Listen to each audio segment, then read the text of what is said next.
That's on. Okay, it's on. This is off, Abby. Yes. Okay, so both of them, sure? Okay. Okay. Your Excellencies, distinguished ladies and gentlemen, welcome. Good afternoon. Thank you all for coming, and thank you for your patience.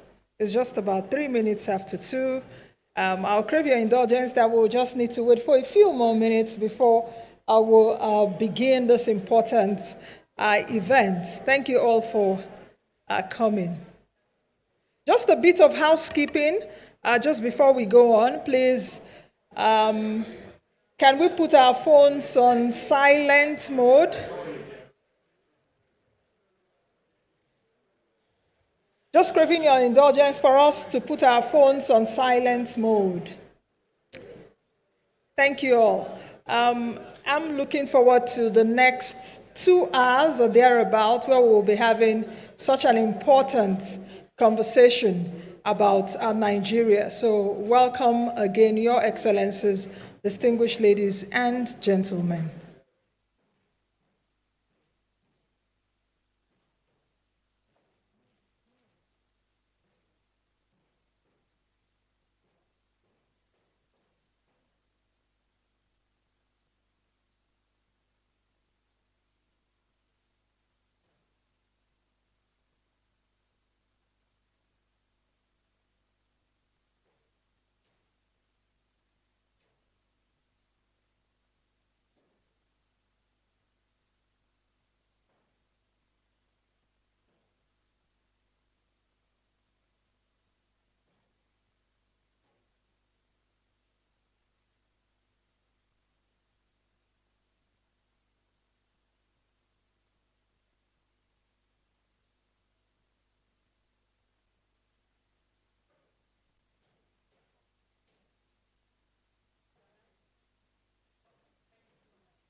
distinguished ladies and gentlemen, I want to thank you all for your patience once again, and thank you all for coming. I know we are running behind schedule. We have about 15 minutes, um, you know, behind our time.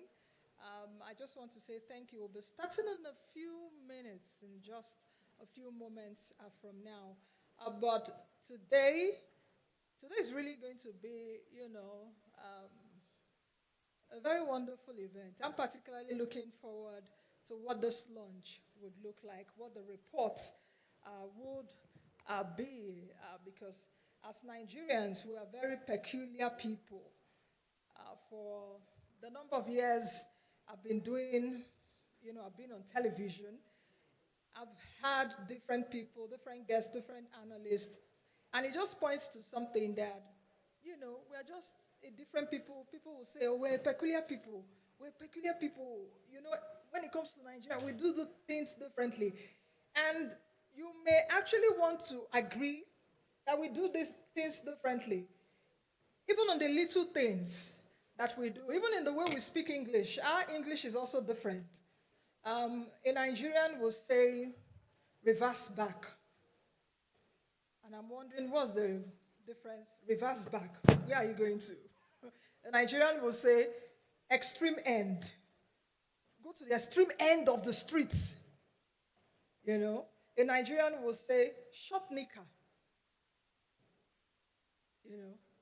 Just means the same thing. Either it's knicker or shorts.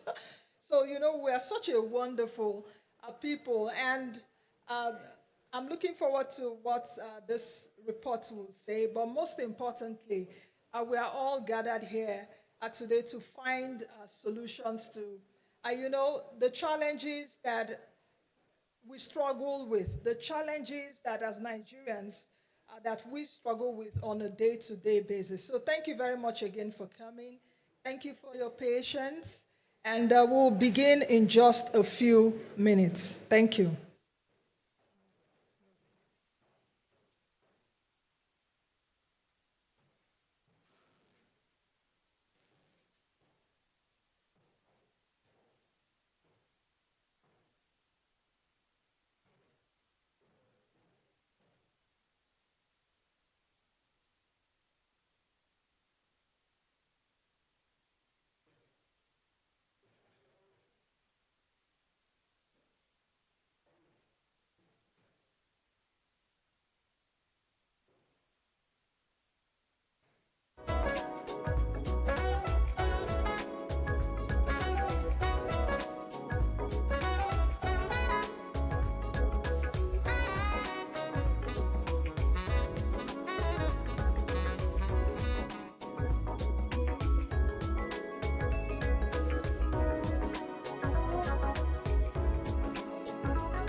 Your Excellencies, distinguished guests, ladies and gentlemen, please can we be upstanding for the national anthem?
us remain standing for the national pledge.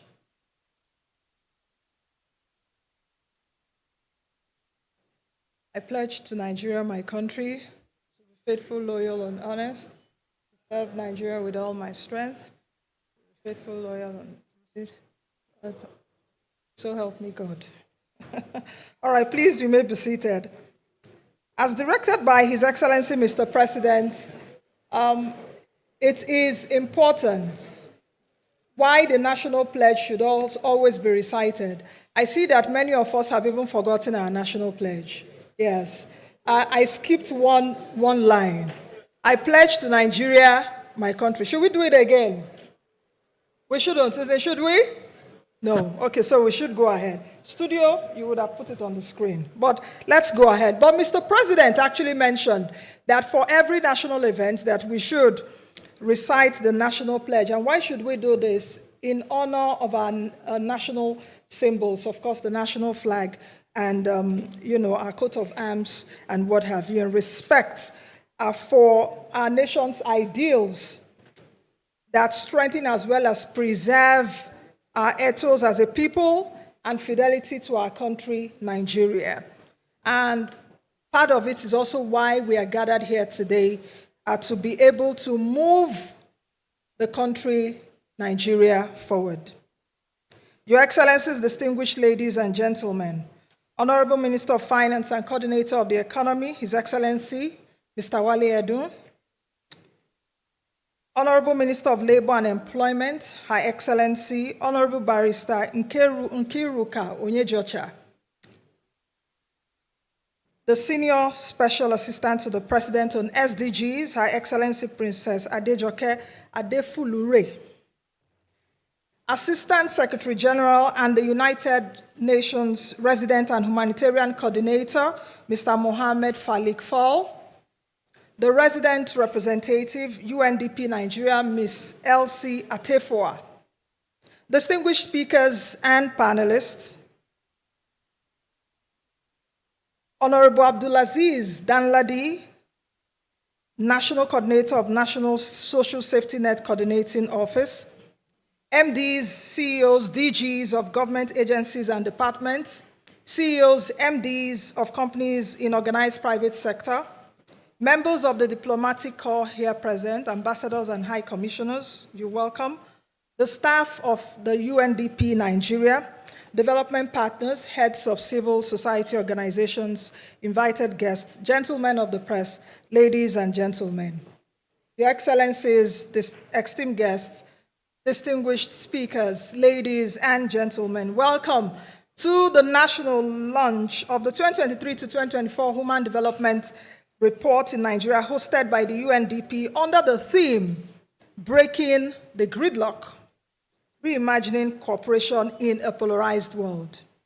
I thought I would hear a round of applause for everyone. Welcome and good afternoon. Thank you all for sparing some time with us today. My name is Nancy Naji.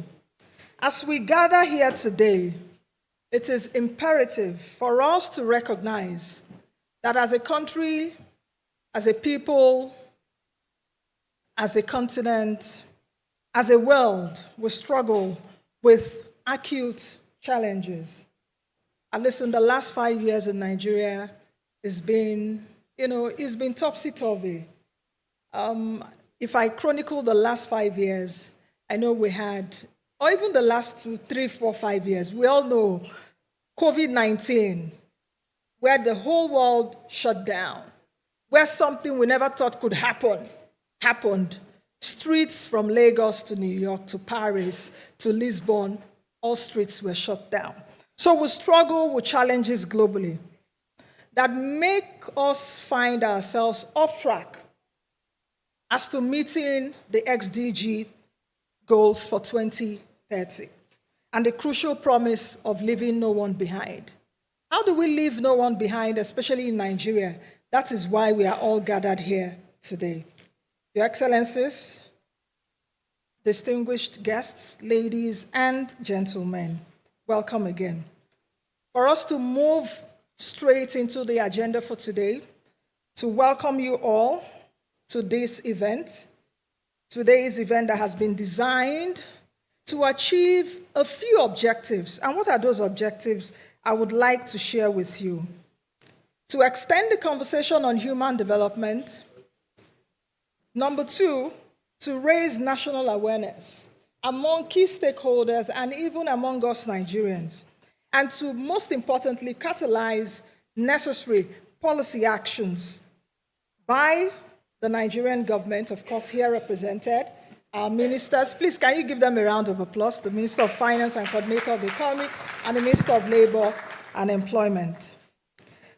To catalyze the conversations that we need to move forward. And I would like us that even as we listen when the report is launched, let's shift our lenses away from perhaps the ranking, whatever our number will be. But let's shift our lenses towards solutions, solutions, solutions. How do we get going? How do we get there by 2030? Is it possible? President Barack Obama those days says, yes, we can. And I believe, even as a Nigerian, that yes, we can. What we only need is that collective action amongst us here in the room and even beyond here in the room. So to amplify this conversation and without much ado, please join me in welcoming our first speaker, who will be sharing insights and opening remarks, as well as setting the stage for our discussions today and actions moving forward. Please join me in giving a warm round of applause to welcome Ms. Elsie Atefua to the podium. Please keep those. Please, you can do better until she comes here. Thank you.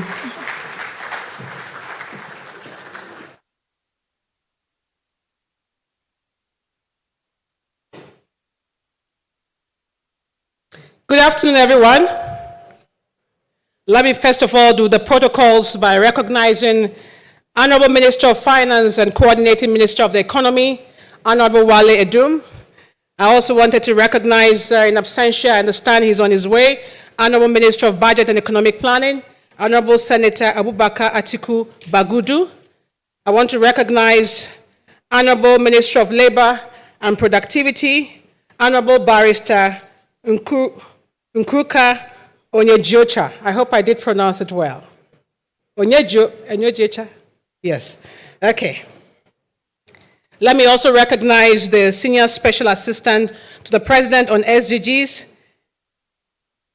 Her Excellency Princess Adejuka Orelupe Adelfulure. I hope I got it right. I'll get my pronunciations right.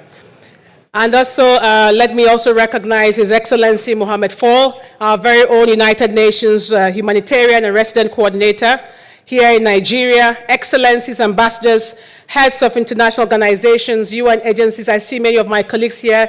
Really, I can't name everybody, but thank you very much for coming. Representatives of ministries, departments, and agencies, representatives from the academia, think tanks, development partners, representatives from the private sector, civil society, media.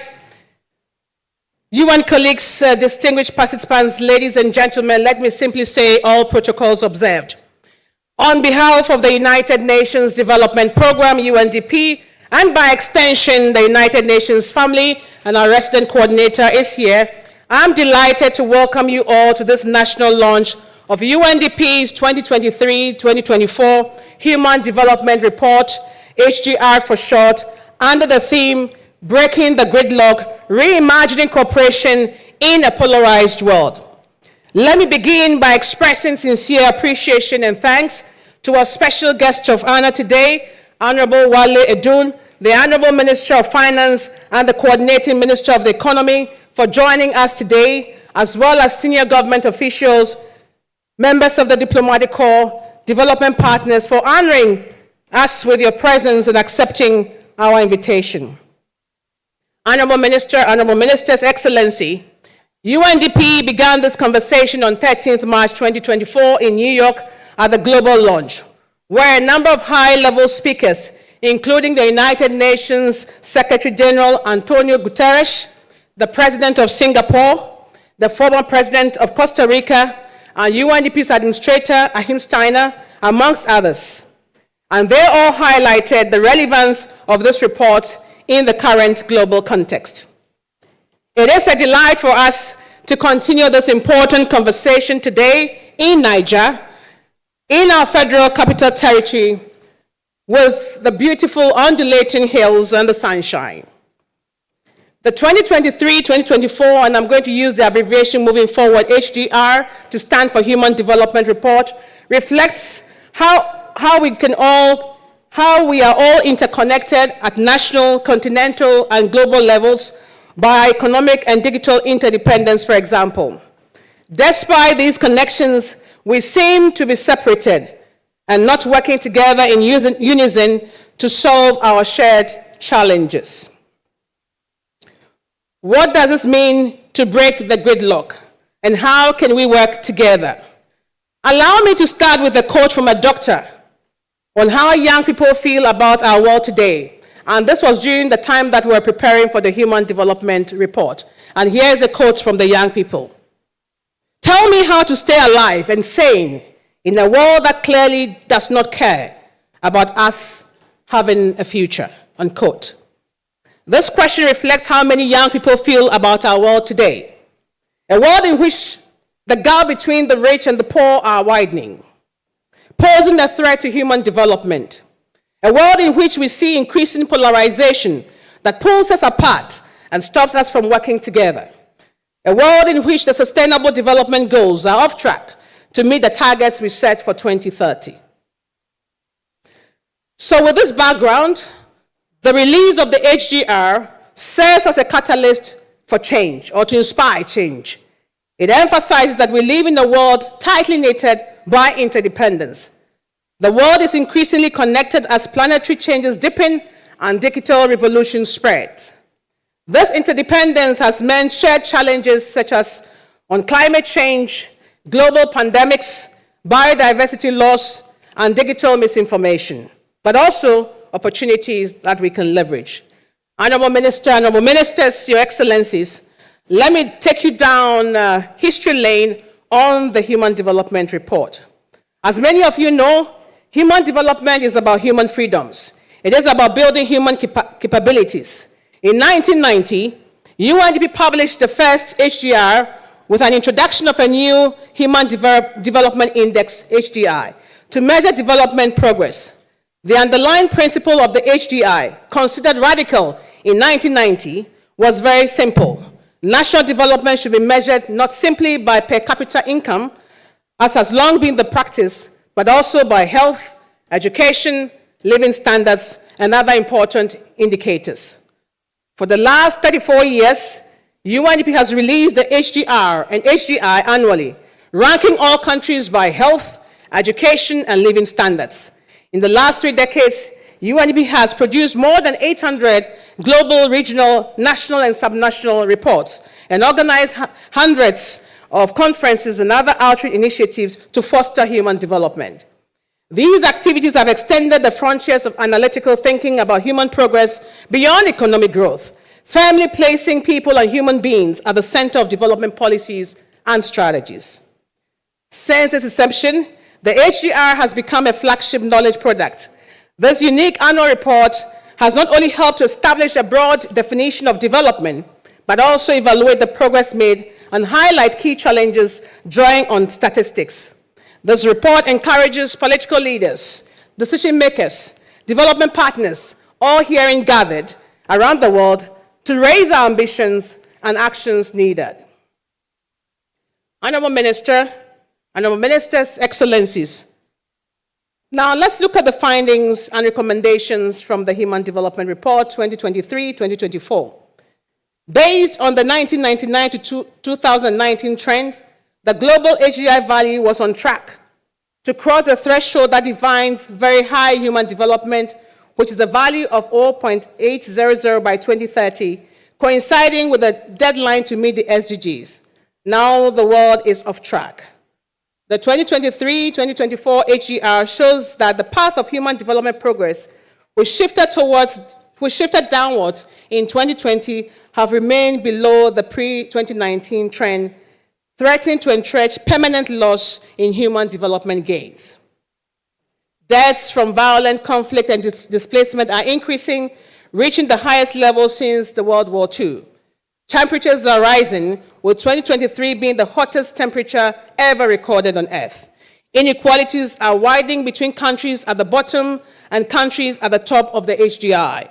Feelings of stress, insecurity, sadness, and anxiety are also rising, reaching its highest level since the Gallup surveys began.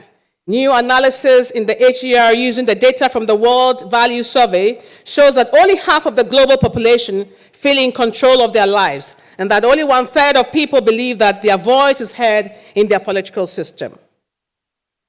The HDR argues, therefore, that polarization and mismanagement of cross-border interdependencies are the root of the many contemporary challenges today, ranging from debt distress in numerous low and middle-income countries to threats to food security to a pervasive sense of disempowerment around the world. In Nigeria, while the HDI value has moved upwards by 22% between 2003 and 2022, her human development remains low at 0.548, placing the country in the low human development category. Honorable Ministers, Excellencies, distinguished guests, the report calls us to change course, otherwise the world may not recover from the decline in human progress. The repercussion of not changing course and moving the gridlock is additional lives that will be lost, in opportunities that will be forgone, and in feelings of despair. So how do we change course? The report argues that we need to capitalize on our local and global connections, choosing cooperation over conflict. The report is an invitation to reimagine cooperation by pursuing 3 ideas that it encourages the world to fight for. These include taking steps to 1. Lower tensions and pushback on the divide hindering cooperation. To do that, we must intentionally create spaces of deliberation to bridge divides. 2, addressing agency gap in policies and norms to empower individuals in pursuing their legitimate and innate aspirations. And 3, constructing a 21st century architecture for international cooperation to deliver on global public goods, from climate change mitigation to pandemic preparedness to biodiversity preservation, as well as a digital public infrastructure that will be harnessed for people to flourish in a more equitable way. Honorable Ministers, Excellency, the HDR has provided an analysis to show that the solutions to our problems are within our grasp. By reimagining cooperation and uniting for a better world, we can address shared challenges and make progress towards achieving sustainable development. And perhaps as an example only, the government of Nigeria is already leading the way by bridging the humanitarian development and peace nexus in practical ways. Under the leadership of the governor of Borno State, His Excellency Professor Zulum, the Borno State is developing an action plan for durable solutions to achieve lasting solutions for over 2.5 million internally displaced persons. The action plan, I believe, helps to bridge the humanitarian development nexus and perhaps the ideological divide that sometimes separates development and humanitarian actors. One of the things Professor Zulum told us during a recent visit to my degree, he asked us to look into the eyes of the young people in the IDP camps. And I looked into their eyes, and I saw hope and aspirations of these young people, perhaps a call for all of us to reimagine cooperation in support of the Nigeria we want. Against this background, UNDP's support through its thought leadership, such as the HDR, is designed to help all of us really to change course, as I've mentioned. And in our own way, we are taking bold actions through our work on energy, trade, climate, poverty eradication, governance, and many, many more. Indeed, we owe it to ourselves, to each other, our children and their children, to break the gridlock and to reimagine cooperation in the polarized world. On behalf of UNDP, as a member of the United Nations system, Indeed, also our resident coordinator who is here to support us on this launch. We remain steadfast in our pledge of continuous support to Nigeria's development journey. I'm eager, and I believe so you are, to listen to our discussions on the challenges and opportunities that lie ahead, armed with the findings, facts, and statistics in this year's Human Development Report, and how we respond yet again to the youth who said, "Tell me how to stay alive and sane in a world that clearly just does not care about us having a future." How do we respond to that? Once again, thank you very much for joining us today.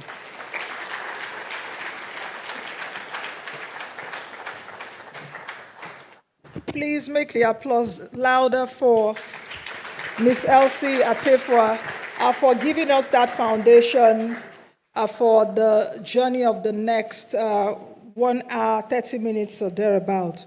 Well said. Of course, from her speech, you could see it from a woman that has over 20 years experience in development, management, implementation, organizational, and strategic management. Of course, Ms. Atefua had served as the UNDP resident rep for Uganda, where you led from the front during Ebola, during COVID-19, and thank you, ma'am, for that. Please, another round of applause for Ms. Elsie Atefua, the resident representative, UNDP Nigeria. Now, as we move to the next item, I'll be bringing on stage a man that has also more than 20 years experience in development, humanitarian affairs, peace building, and the man that will speak on behalf of the United Nations systems here in Nigeria, Mr. Mohammed Malik Fall, the UN resident and humanitarian coordinator. Please, a round of applause as we'll invite him to the podium for his remarks.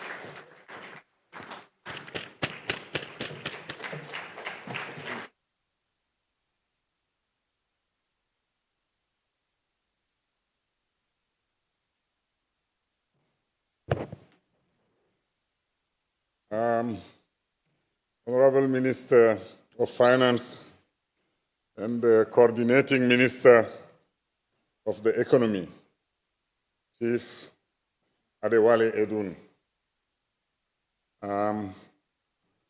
Honorable Minister of State for Labor and Employment, the Senior Advisor to the President on SDG. I name the Princess Adejoke Adefule. To all the Excellencies, Ambassador and Head of Diplomatic Mission here present. To all the development partners, to the press, and to my fellow colleagues from the United Nations. Let me follow the very eloquent introduction done by my colleague and Sister Elsie to welcome all of you to the launch of the Human Development Report 2023-2024 under the topic of breaking the gridlock and reimagining cooperation in a polarized world. As mentioned earlier, the Human Development Report, since its inception, reminds us that we have one shared value as a humanity, that economic development is not about macroeconomic indicators only, but it's also about the well-being of people as a whole. Regrettably, according to this report that gathered us today, we are, and the world is experiencing the first drop in key indicator since 20 years. As indeed noted in the recent SDG summit, we have only achieved 15% of the SDG target around the world. Almost in every segment, every indicator has shifted downwards, and this in almost every region of the world. We have seen inequality in the rise, inequality between nations, but inequality also within nations. We have seen food becoming a major challenge. And we have seen also the climate crisis creating the worst scenario for humanity in different places of the world. Studies have shown a decrease in trust in public institutions by the people, mainly the young people. People continue to feel that their voice is not heard. The young people, as mentioned by Elsie, are getting more and more restless as they face challenge of unemployment and limited opportunity. It is time now to act before the global goal and the peace fall at a level that will be difficult to rescue. And for our planet, it is time to act, to make it safe for ourselves, but to make it safe also for future generations. Allow me to remind in this context that Nigeria is a very important country for us as a UN. Important countries for our region, important countries for our continent, but important country also for the world at large. Let's face it, challenges that are hampering progress in Nigeria are not unique to this country. Other countries too face similar issues, like the drastic impact of COVID-19 as it was just reminded, the climate crisis, conflict, debt distress, unequal financial architecture, and difficulties to access to food securities. This is why the theme of this year is very appropriate for our time. In this time, multilateralism and solidarity among nations is the key to address the common challenges we face. World leaders will get together at the UN in September this year at the Summit for the Future to discuss some of these issues we have touched upon here. And the overall aim of the summit will be to reach agreement to reform and revigorate the multilateralism system, that it reflects the political and economic realities of today and position us in a way that we can effectively navigate and address the challenge that we are facing. I hope and trust that Nigeria will, and its leader will fully participate in this discussion around the summit. Your Excellency, distinguished ladies and gentlemen, this year, HDR is a call to action. It is a call to recover from a decline of human development indicator. It is also a call to capitalize in our global connection. It is a call to choose cooperation and multilateralism over conflict and unilateralism. It is a call to construct a 21st century architecture for international cooperation that can deliver global public good. The launch of the SGR has brought us together today, and it shows clearly that the solution to the challenge that humanity is facing is within our reach. It is our duty to fulfill those, to address those challenges and leave a better world for the future generation. Let me take this opportunity to thank my colleague from UNDP at global, regional, and at country level for working hard to enable us to have such an important tool, but also such an important discussion on human development. I thank you for your attention.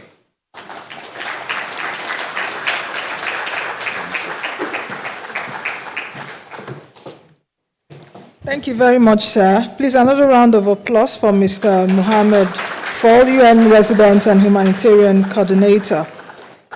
One key thing, he said a lot of things, but one key thing struck with me, that Nigeria is such an important country. We're such an important country. At the beginning, I said Nigeria is such, we're such, a blessed people. But in the midst of all of this, we're still struggling. And that is why we are also gathered here today, to find a way out. Why are we still stuck with all the riches surrounding us, enabled also now by technology? Why are we still stuck? To further advance this conversation, please, I would like you to turn your attentions to the screen. We will be having just a short video, an animated video on the 2023 to 2024 Human Development Report. We will soon, break the ice. The report we've been waiting for, it will soon be unveiled, but let's just take a look at this video. Studio. The human development path has shifted downwards, and these losses may be permanent, with the weakest countries being left behind after decades of catching up. Our inability to manage shared global challenges like climate change and pandemics not only threatens our well-being, but also sows division, fear, and conflict around the world. No country alone can tackle challenges that spill across borders, whether a virus or a warming planet. And yet, we're stuck in gridlock, with paralyzing polarization spreading everywhere. We cannot break this gridlock by turning inwards. We need to reimagine how we cooperate. We can start by building an institutional architecture that enhances the provision of global public goods, helping us to see the world as more than a zero-sum game and to come together on issues where it truly matters.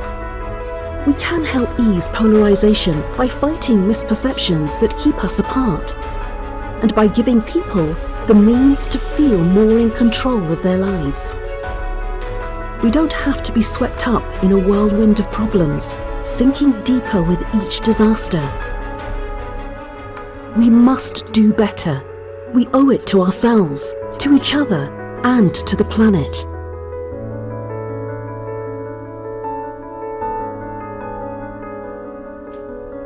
A round of applause. Breaking the gridlock, reimagining cooperation in a polarized world. After watching that, I think that was like a minute video. What came to your mind? Can someone just tell me one word after watching that? What came to your mind as you were watching that video? Can someone, were you thinking of anything? Okay, I'll begin. When I was watching that video, this word came to me, or two words: reflections, then intentional. We're reflecting on where we are right now in the world, what the world looks like, but we also got to be intentional to move out of where we are right now. Does that sound like what you were thinking? Or were you thinking something else? Okay. So let's quickly move ahead and let's take a look at the key findings of the 2023 to 2024 Human Development Report. Of course, this report is anticipated. What are the key findings? What are we going to be?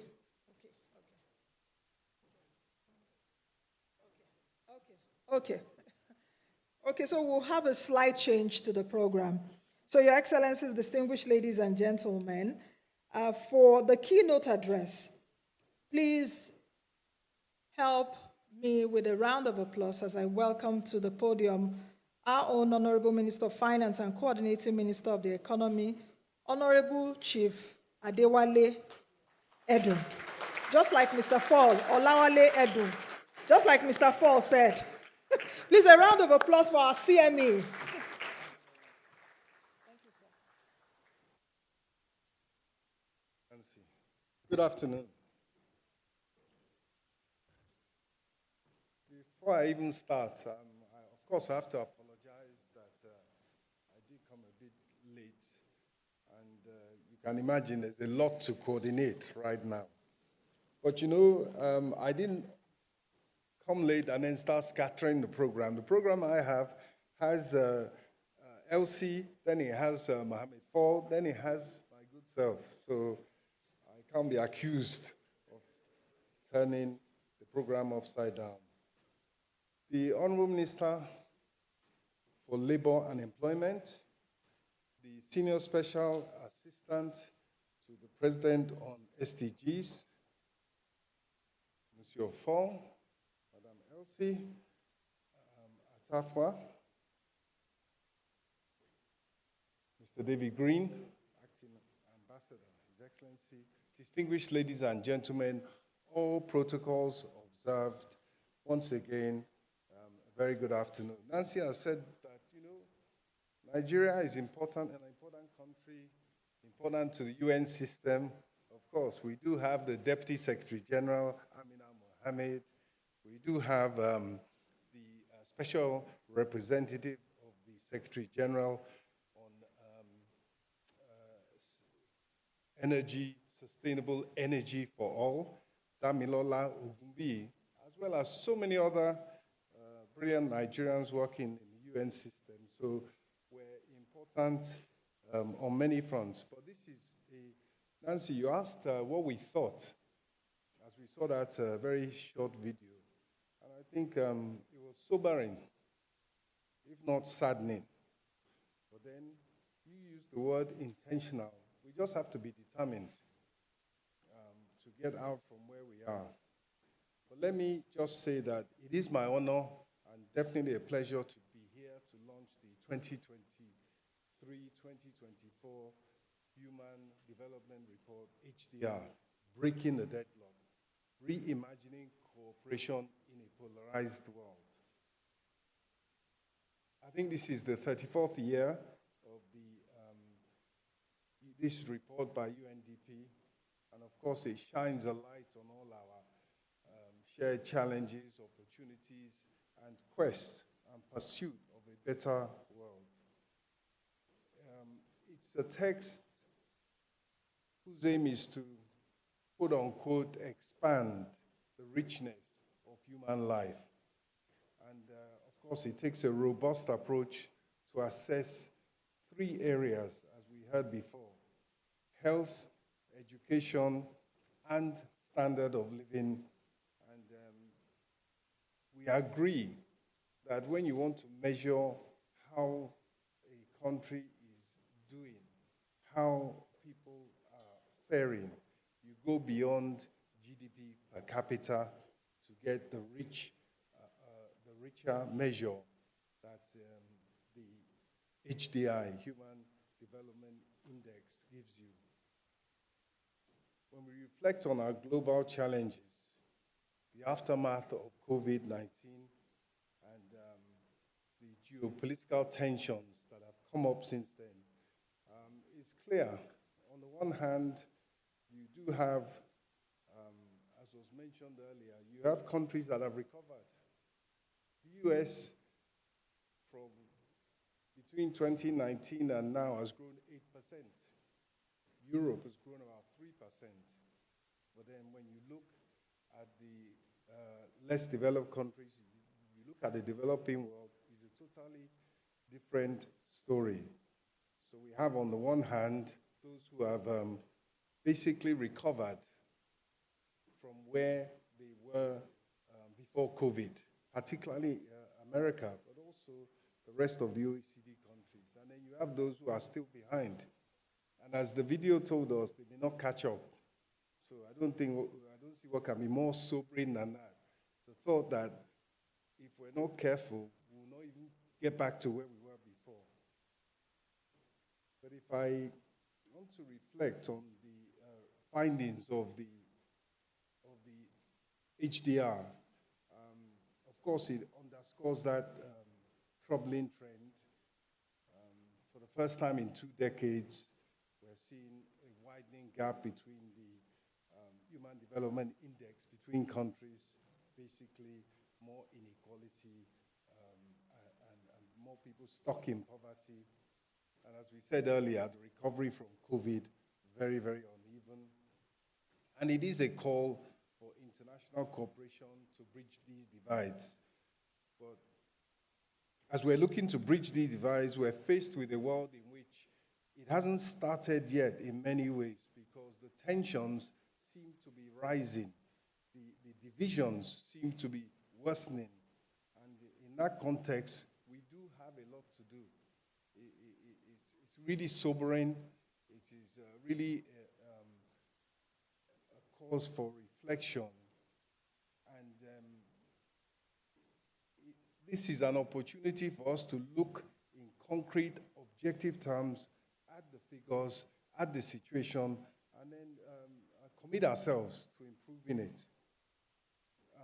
The UN Secretary General talked of, and I quote, our common agenda.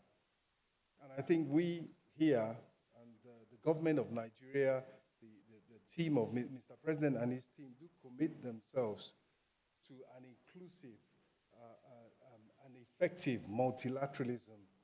We believe in the international cooperation, international collaboration. And we really need, from what we have heard about the SDGs, we have the SSA on SDGs here, and despite all her efforts, the system as a whole is missing, is failing on the SDGs, and the same for the climate targets. If I may turn briefly to our own response locally, we have had a period of sluggish growth, and in order to address that, to get the country onto a path of rapid, sustained, and inclusive growth, we have made major macroeconomic changes. These reforms have come with their own pains, they've come with their own time. It takes time to turn the shape, it takes time to get the benefits of these reforms. So in the meantime, in the spirit of human development, there have been major interventions in food production, in providing, and there's a lesson that I think came from COVID, that if you provide funding directly to people, it reduces poverty. It gives them the choice to decide what they best need to do with those funds. And in the situation we found ourselves in, we found that a robust, biometrically done and digitally verified system of providing funding to people, whether it's nano industries, whether it's direct payments to the poorest and the most vulnerable in society, we have found that that is a veritable way to intervene and help people with the cost of living situations that have resulted from the inflation we have. And even elsewhere in the world, when you are trying to stabilize your economy, interest rates will go up, prices will go up, so it is important to intervene on behalf of the poorest and the most vulnerable. And this is being done in Nigeria in a very comprehensive way and then in an improved way, using technology, using digitalization to ensure that those who should benefit are the ones that do benefit.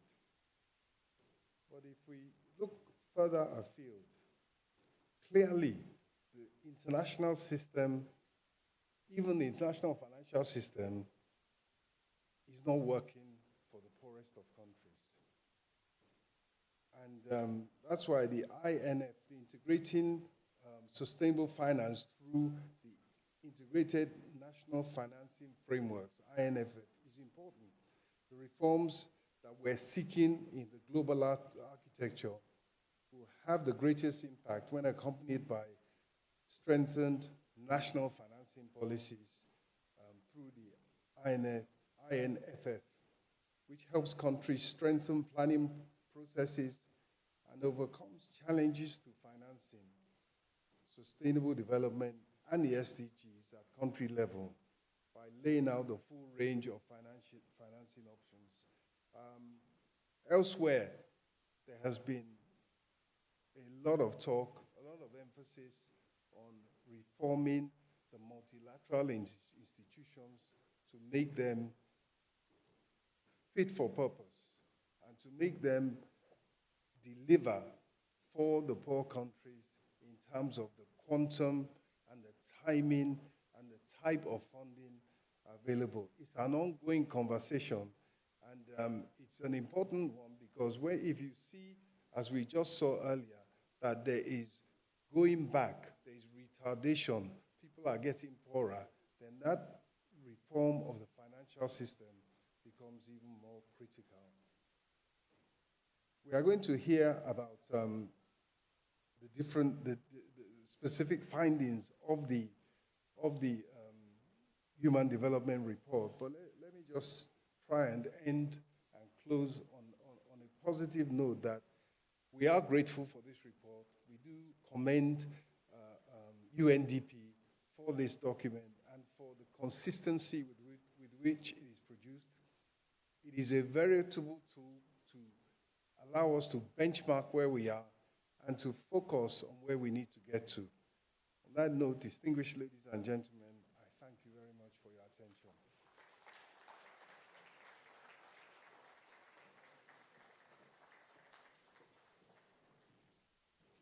Thank you very much, Honorable Minister of Finance and Coordinating Minister of Economy, Honorable Wale Edu.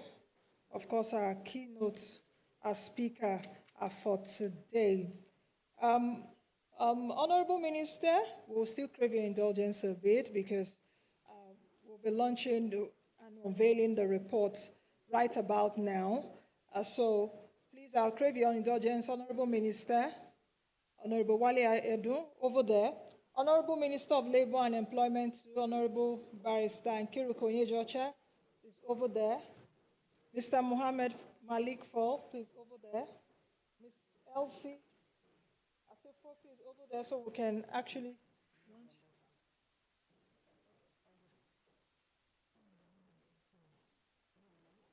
Okay.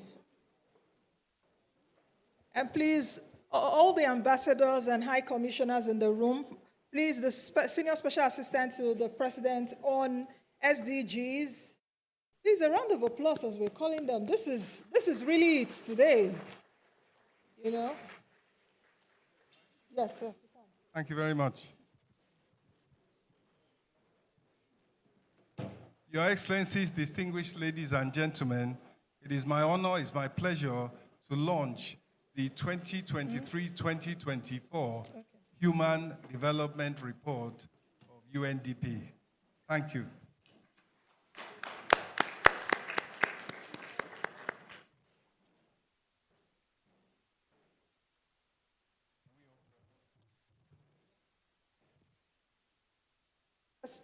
Okay.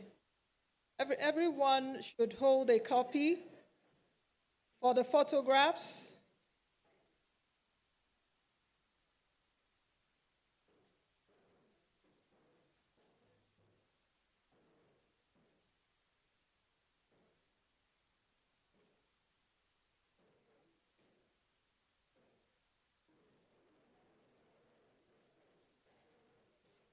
The Human Development Report of 2023 to 2024, Breaking the Gridlock, Reimagining Cooperation in a Polarized World.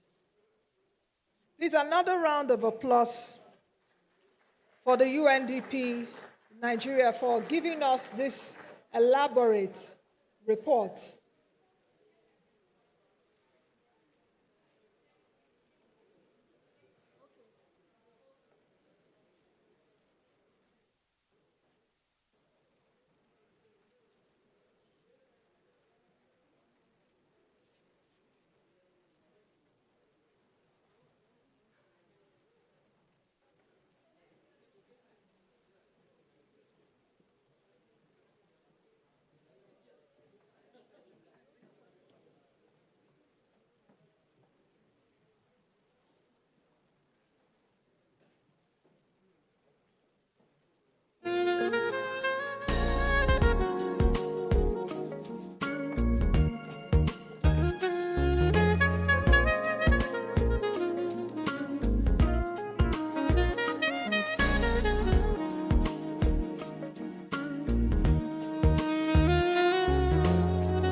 of the HDR 2023 to 2024.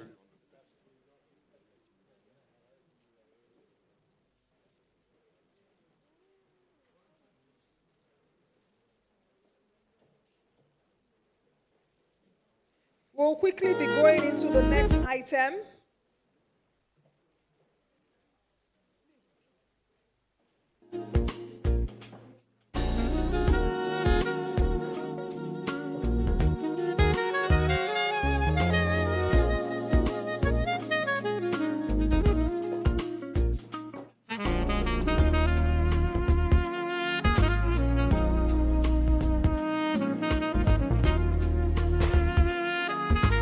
Please, may we be kindly seated as we move on to the next item. We are moving to the next item, which of course is the presentation of the key findings of the 2023 to 2024 HDR, which was just unveiled and launched. And to take us further with this,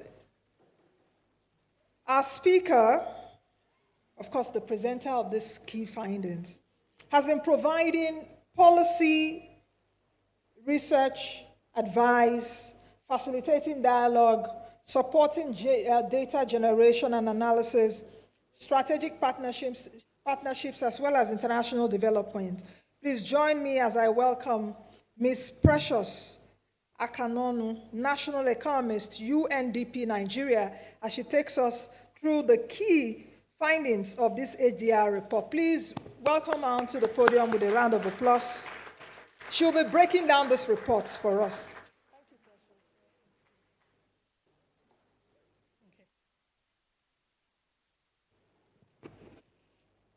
Your Excellencies, distinguished ladies and gentlemen, I'll be running us through the key findings of this report and some of the recommendations.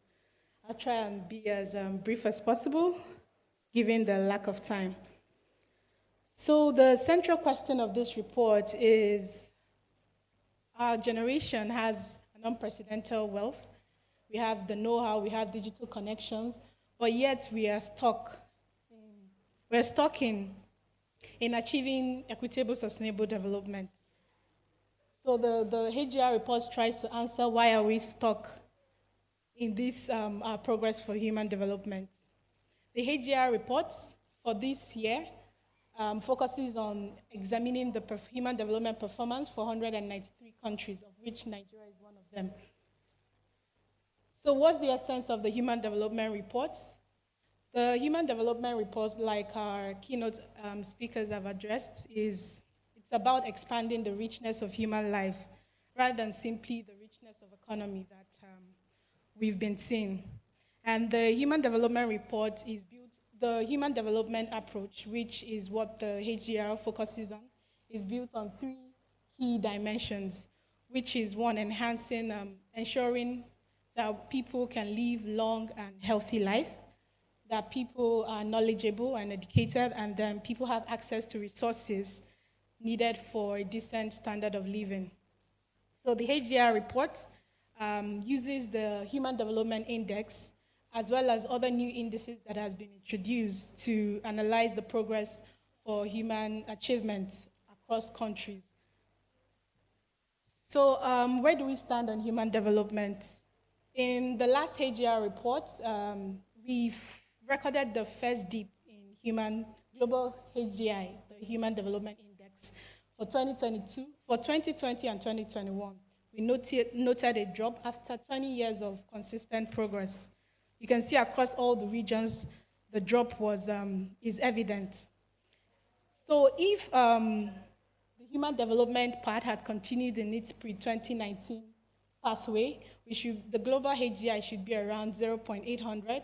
But because of this drop we experienced in 2020 and 2021, it has derailed our progress for the human development part, pushing it below at 0.739. And if we continue on this trend, there is chances that there will be permanent losses to human development. So let's look deeply at how the recovery has been across the different regions, especially the the human development, the countries in the high end of the human development index and those on the low end of the human development index. So if you look at the graph, you'll see that before 2020, the progress or growth in human development index has been higher for countries, for the least developing countries in the red bar, while OECD countries have had a much lower human development percentage growth in human development index. But after the 2020 pandemic, we've seen that there's been a reversal in human development percentage change in human development index, where we see now that OECD countries in the blue bar are growing, are recovering faster, or growing faster in terms of human development compared to the least developing countries.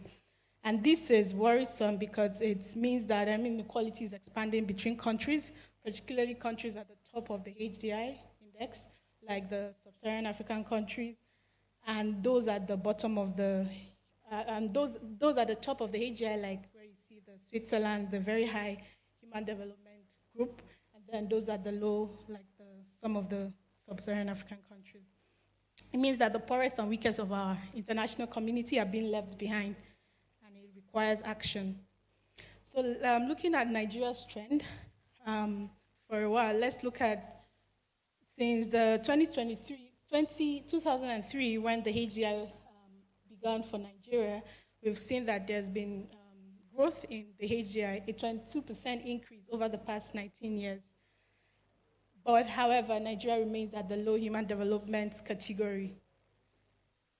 Next, in terms of the performance across the indicators of the HDI, which is life expectancy, years of schooling, and gross national income, we see that Nigeria is underperforming, slightly underperforming for HDI compared to the average for the sub-Saharan African countries, as well as developing countries and the world.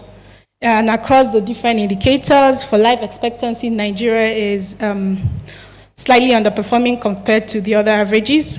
But in terms of expected years of schooling, mean years of schooling, and gross national income, Nigeria actually is outperforming compared to the average for the sub-Saharan African countries. So moving on to the next index that was introduced into the HDI report is the Inequality Adjusted Human Development Index. So it looks at the losses in terms of human development that has been caused by inequalities. So for Nigeria, we see that due to the inequalities, so if in the absence of inequalities, we expect that HDI should be equal to the IHDI. But in the presence of inequality, we note a drop in the HDI. So for Nigeria in 2022, we noted a 32.7% drop in HDI due to the losses caused by inequality. So the Gender Development Index, GDI, was also introduced into the HDI report. And it shows gender gaps across countries. So for Nigeria, we see that for a lot of the indicators, the male outperformed the females in terms of human development. Then we also have the Gender Inequality Index. For this also shows like the gaps in gender inequality around reproductive health, empowerment, and the labor market. So for these, I'll just focus on the one with the highest gender gap, which is, of course, the share of seats for women in parliament. It has a gender gap as high as 91%. So also on the multidimensional poverty index, the global multidimensional poverty index places Nigeria's MPI at 0.175, which translates to 33% of multidimensionally poor people in 2021. Of course, this is different. This result is different from the National Multidimensional Poverty that was conducted in 2022 by the National Bureau of Statistics alongside UNDP and other stakeholders. And for the national MPI, of course, we had a wider range of dimensions of HDI, and also it went on a subnational level. And for the results for the national multidimensional poverty, we see multidimensional poverty at 63%, 63%, or translating to 133 million, that were living in multidimensional poverty in 2022. So moving on to back to the global data. So aside all the indices that had been mentioned, the AGR also highlighted that the world, stress is increasing across the world globally. Today, billions of people around the world report either feeling worried, stressed, or sad. So 80% of countries in the low human development index category report this experiencing stress, while only 66% of countries in the HGI, in the very high HGI group, report experiencing stress. As you can see, also those feelings of stress have been ongoing for a while, even before the pandemic, just to highlight that. So this figure shows us the connection, the interconnections among countries. It shows us that we are living in a tightly knitted world, and so we need each other to solve our common problems. So whether it's the shared challenge that cut across borders, like the virus, like the COVID pandemic that moved up backwards in terms of human development, or is cross-border trade, or international taxation, or the challenges of a warming planet, there is need for cooperation to resolve these challenges. Thanks to the digitalization and, of course, planetary changes that are occurring, we are only going to get more interconnected. And this brings us to the essential questions of the Human Development Report. If we're this tightly knitted, why are we stuck in a gridlock? Why are we not coming together to capitalize on these, our shared connections, to address our challenges much faster? The AGR report, of course, argues that it's because of increasing polarization, characterized by our ideological divides, which is limiting us from making that progress.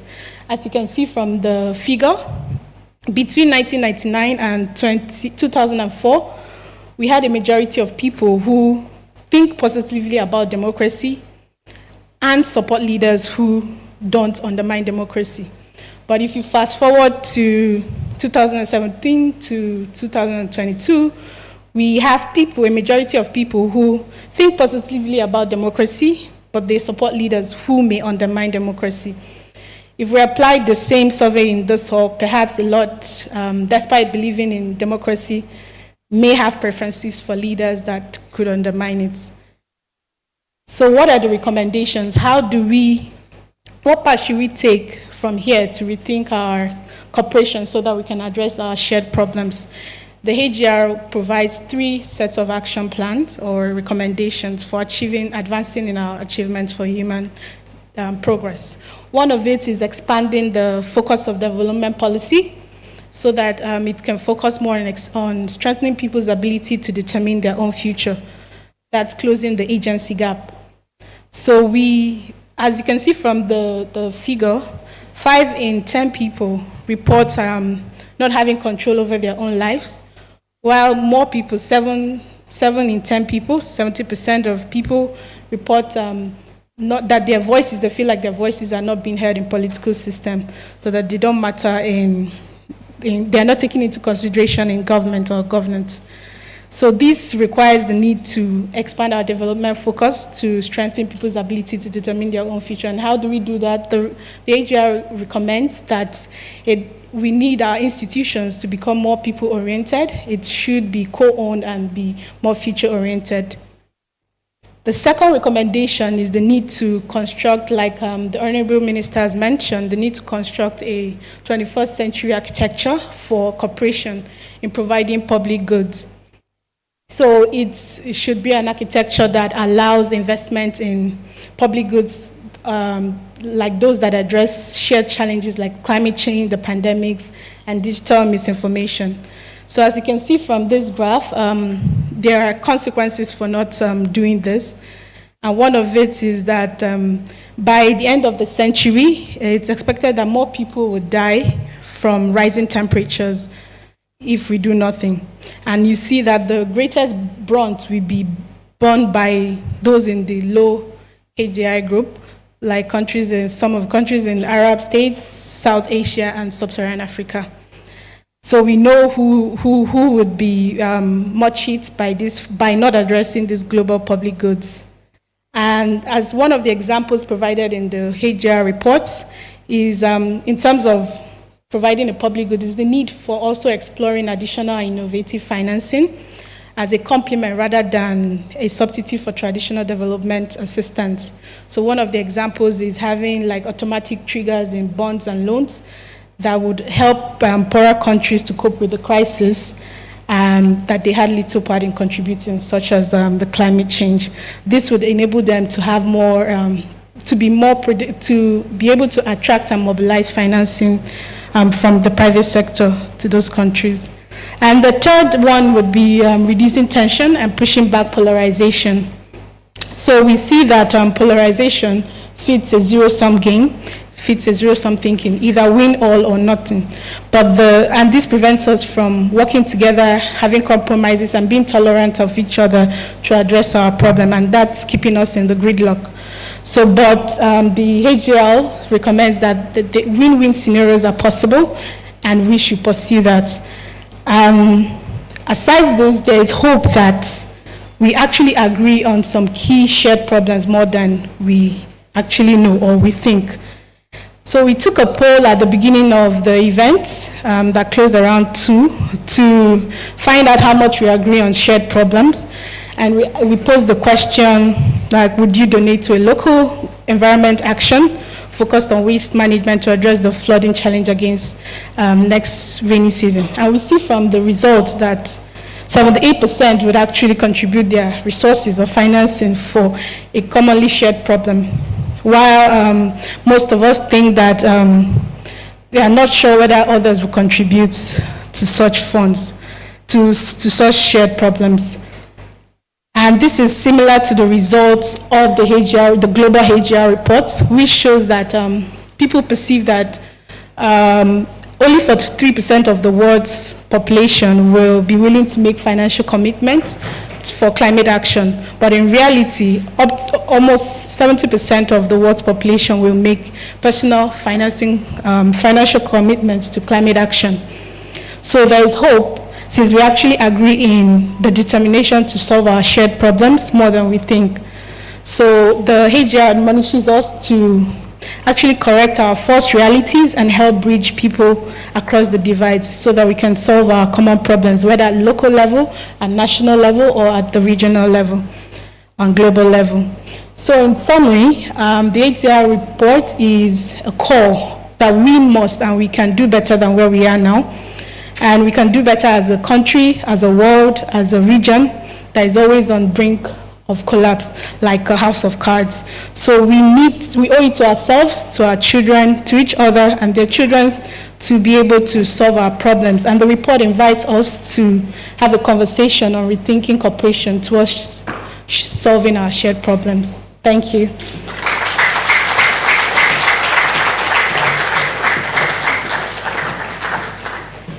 Please, another excellent round of applause for Ms. Precious for taking us through that report that was just unveiled and launched. And she said quite a lot, which we will be deconstructing in the next item, of course, which will be the panel sessions. So many things to talk about. I took, a few notes from what she was saying, but I will leave all that to the next item on the agenda, which is the panel discussion. I will start by trying to close the gender gap here by introducing our first panelists. Let me also try to close the gender gap here because it will take us centuries, perhaps, to close the gender gap. So in our only 2 spaces, let's try to do that. Our first panelist epitomizes a force for transformative change in the arena of human development. As the acting governor of the Central Bank of Nigeria at least since February 2014, she previously served as the deputy governor economic policy. She's been a driving force behind policies that directly shape the well-being of individuals and communities. With a formidable academic background, including PhD in management sciences, operations research, our speaker brings a unique blend of scholarly rigor and practical insights to the table. Please join me and welcome to the stage Dr. Sarah Alade, former acting governor and deputy governor, Central Bank of Nigeria. Please, I thought I would hear a round of applause. More.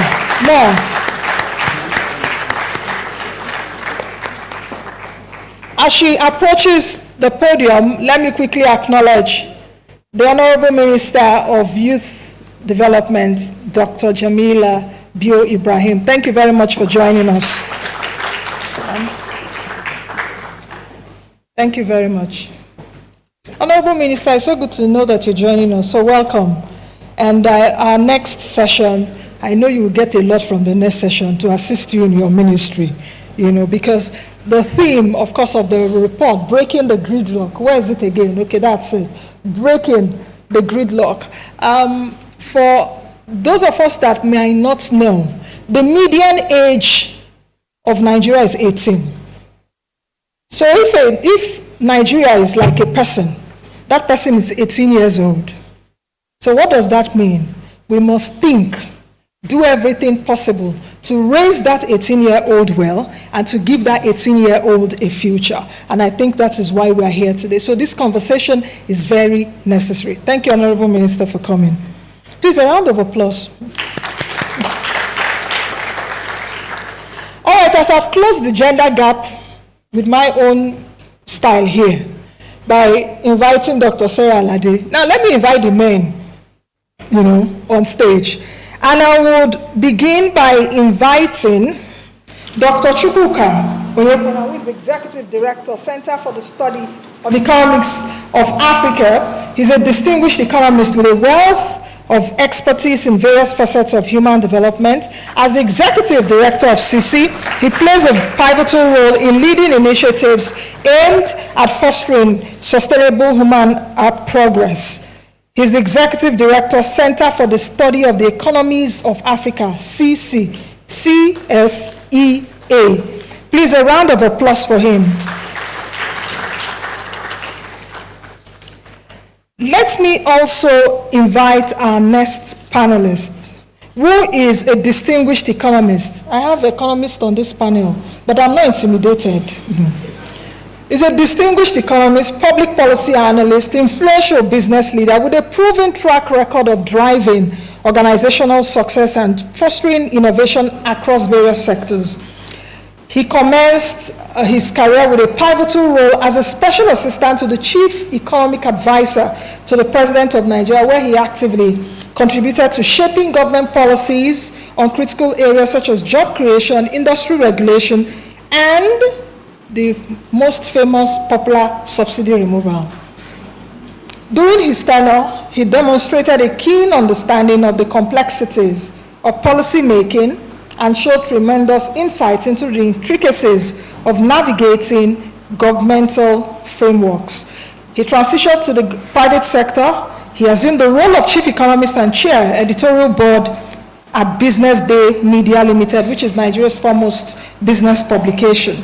In 2020, our panelist ascended to the position of managing director at Business Day Media Limited, marking a significant milestone in his career. Please, with a warm round of applause, can we welcome Dr. Oho Okiti, who is the Chief Executive Officer, Think Business Africa. The last but not the least is a seasoned professional with a remarkable career in financial sector, specializing in capital market operations and investment strategies. With over 25 years experience, he has played a pivotal role in shaping landscape of financial services in Nigeria. Throughout his career, he has been a driving force behind numerous accomplishments in both banking and capital markets. We heard earlier on about inequality. Currently, he's holding the position of Group Executive Director at Emerging Africa Group. Please join me and welcome Malam Mahmoud Shuaibu.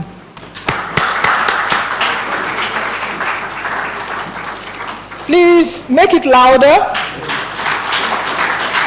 as he approaches the stage. And this is one session that I'm really looking forward to. Of course, I'll be driving this conversation, and we have fantastic panelists. So let me just quickly go over them.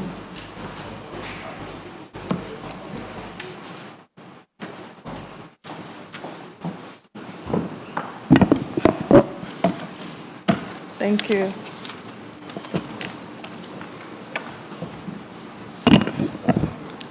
All right, Your Excellencies, distinguished ladies and gentlemen, we'll have, thank you, just a few minutes for this. The timer is there, 40 minutes, and thereafter we'll take your questions, comments, as well as answers from our panelists. Still in line with closing the gender gap, let me be a bit biased today, but I don't think it will even be biased, and start with the lady on the panel. We're just two, you know. So let me start with Dr. Sarah Alade. We had what precious, the report earlier on, the presentations. From what we've seen and the vantage position you had at the time, acting governor of the central bank, deputy governor of economic policy for a while, I also know you worked with the former minister of finance. You would have seen Nigeria's enormous potentials. And it raises the pertinent question that why is Nigeria off track, in meeting some of these SDGs? What are the systemic challenges or barriers that hinder our ability to translate our wealth and human capital into tangible improvements in human development indicators? Nigeria is a country of 220 million people. It also depends on who you're listening to or which report. Since we haven't done a census in a while, with the human capital, why is it difficult for us to translate this human wealth into human gain? Yes, Dr. Alade. Thank you. Thank you very much, Nancy. Let me congratulate the UN DP for the reports. The HDR has always been one of the reports that we depend on. I see it normally every year as a mirror. When you think you've done so well, you then come back and look at the Human Development Index and find that we are right at the bottom, either for the health or whatever issue. So it's always been something that encourages us to do more. Now, as to the kind of problems that we have, we do have challenges, and these challenges are not, even the Honorable Minister did mention some of them, why we are failing in the SDG. For instance, one of the biggest ones we have in the country now is insecurity. And unless there's security of life and property, security of food, there aren't too many things that you can do. So it's one big, elephant in the room that unless we're able to address and surmount, then we continue to have problems. We also have the problem of youth. Our youth is an advantage, but you have a youth unemployment where you cannot provide jobs for people. How do they contribute? How do you then contribute to their welfare? How do they take care of themselves, let alone take care of others? That's another big problem that we have. But let me come to the biggest ones. A lot of things we would have loved to do, we cannot do because of constraint in our physical space. We just do not have the funds, the money to be able to do many of the things that we want to do. In the past few years, we've been running deficits. Our deficits have gotten larger. With the years, you have a lot of things you want to do, but you cannot do them because the money is not there. So if you bring it to that, you then find that,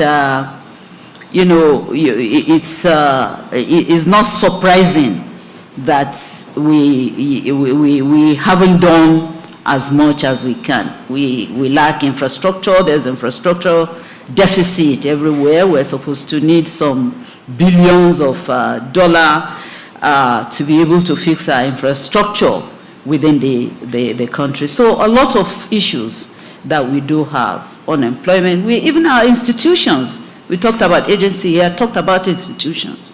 Our own institutions are weak. We need to strengthen them. Good governance and a lot of things to make sure that we also have value for money with the amounts that we spend, in the country. Thank you. Thank you, Dr. Aladia.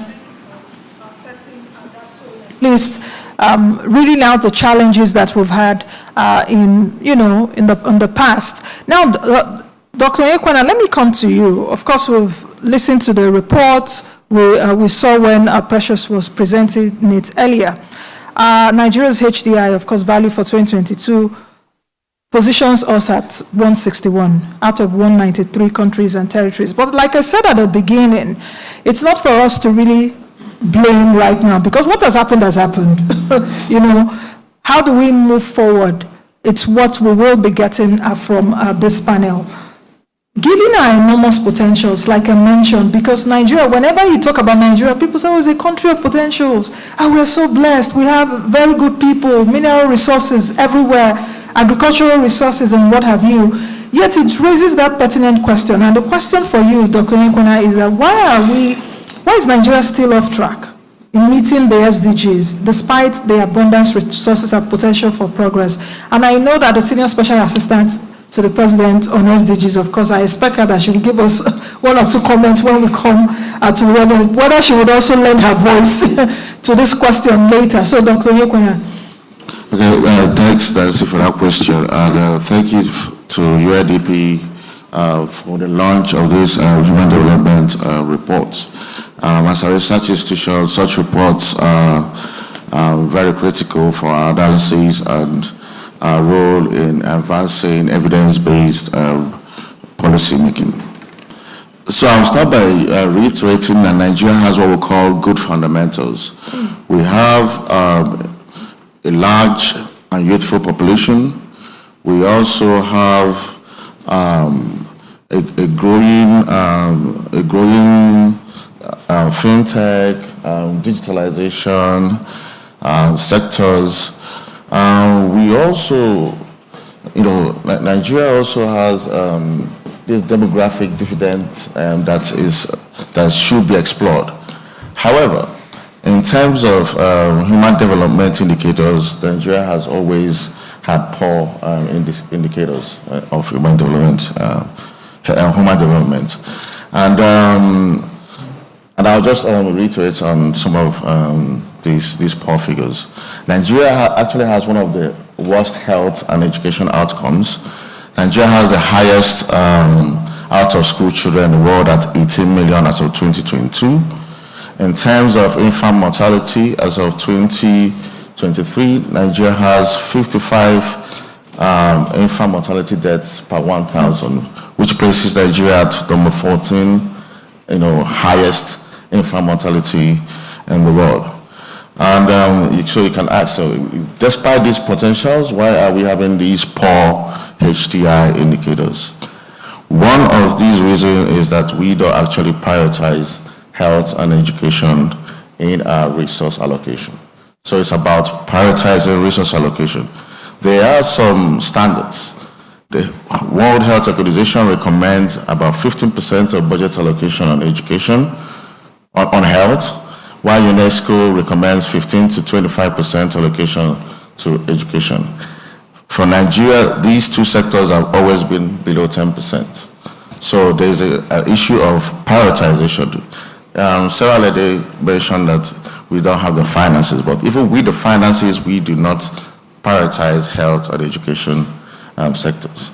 And this is driven by issues like the cost of governance, issues like expenditure on what we call wasteful spending, like fuel subsidies, and also duplication. The cost of governance also arises from duplication of responsibilities among government agencies. So these are all governance and accountability mechanisms that are not effective in Nigeria that, trigger that lack of prioritization of these sectors. And other drivers of these poor human development indicators, some of them have been mentioned by Sarah. One is infrastructure deficit. In our research on basic education, a lot of schools don't have fences. Almost 90% of schools in rural areas don't have toilets, effective toilets. And you see, there's a huge infrastructural deficit within these sectors, and Nigeria has an overall huge infrastructural deficit. And then recently, insecurity is one of the drivers of these poor HDI.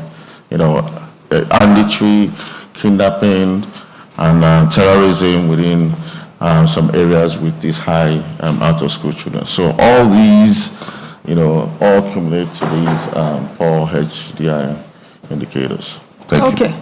Dr. Okiti, from what we've heard, of course, from Dr. Soyalade and Dr. Nyekwana, and what Precious presented earlier, reflections on the standpoint of the HDI. And what Dr. Soyalade has said, that we are starved of funds, Dr. Nyekwana says no.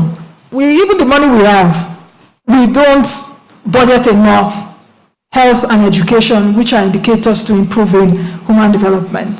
So how do we shift that narrative towards a more collaborative approach to addressing global challenges as well as fostering sustainable development? But even while we're addressing global challenges, let's also think nationally.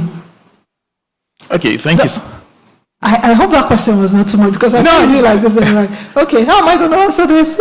Yeah, thank you, Nancy, and thank you so much, UNDP, for inviting me here. I mean, let me just echo what everyone here has said. Thank you for the report, fantastic report. I mean, it's been something to always look forward to for whether you're an economist or a social commentator over the years. And obviously, the report this year is not disappointing. So I will just talk about two things. If you look at the report, whether especially the summary done by Precious, it kind of outlines four things in Nigeria, and I think that is where we should. If you look at all the reports over the years, there are four things that are very, very peculiar about Nigeria, and I think those are the areas where we should focus. One, obviously, is a growing poverty. In terms of poverty, I mean, we are poverty capital of the world. The second one, obviously, is out-of-school children, which Chuka mentioned. The third one is insecurity, which has become a very, very big issue in the last 10, 20 years. So when you look at all these points, these are very, very critical areas. So how did we get here? How did we get here, and how do we get out of this place? The bottom line of every development, whether it's a family unit development or a business unit development or a national development, the bottom line is fiscal. So we must, that is where the problem is, and that is where we must go to in order to address the problem. So I'm talking about polarization. What many people may not have figured out is that in the last 20 years, our fiscal policy and expenditure has actually got worse. And I will tell you some of the dimensions in which I mean. So let me give an example. One is fragmentation. So if you look at a fiscal policy of probably 20 years ago, 20 years ago, fiscal, I mean, of course, the leakages were there, the corruption were there. Yeah. But you will not see the thinking of a government or a group of senators thinking that the best way to spend 3 trillion is to put boreholes in local governments. So, no, I'm not talking about the corruption aspect. No, I'm talking that is not the thinking. The thinking will probably be how do we harness our water resources for pipe-borne water? Do you get my point? But over the last 15 years, we now see borehole as a solution, fragmentation. So over the last 15 years, we see generator as a solution. Over the last 15 years, we see buying Prados as a solution. So if you look at the way in which this fiscal policy and expenditure has actually got worse over these years, is simply a point of, okay, instead of solving the big problem, let me just solve the little problem. So that's polarization. So it's related to what they said before, but it's actually worse in the sense that if we are going to make progress with insecurity, poverty, education, health problems, we have to stretch our fiscal resources. And what do I mean by stretch our fiscal resources? I'm not saying go and look for more money. Nigeria's problem is not more money. Nigeria's problem is the quality of our expenditure. So we don't spend well. That is just so we have number. A spending problem. Oh, we have a spending problem. But you're saying, sorry, Dr. Okete, you're saying we should stretch our physical space. Yes, no, physical resources. Okay, fiscal resources. How about the realignment of those physical resources? Because you just said now, we use the bodies to buy Prados, we use money to put... Yes, that's what I mean. So instead of using a pot of money to build poreholes in local government, we have rivers all over and say, okay, over the next 3-4 years, how do we spend 3 trillion or 4 trillion to not just ensure that 200,000 people use borehole, but to ensure that 2 million people have access to pipe-borne water?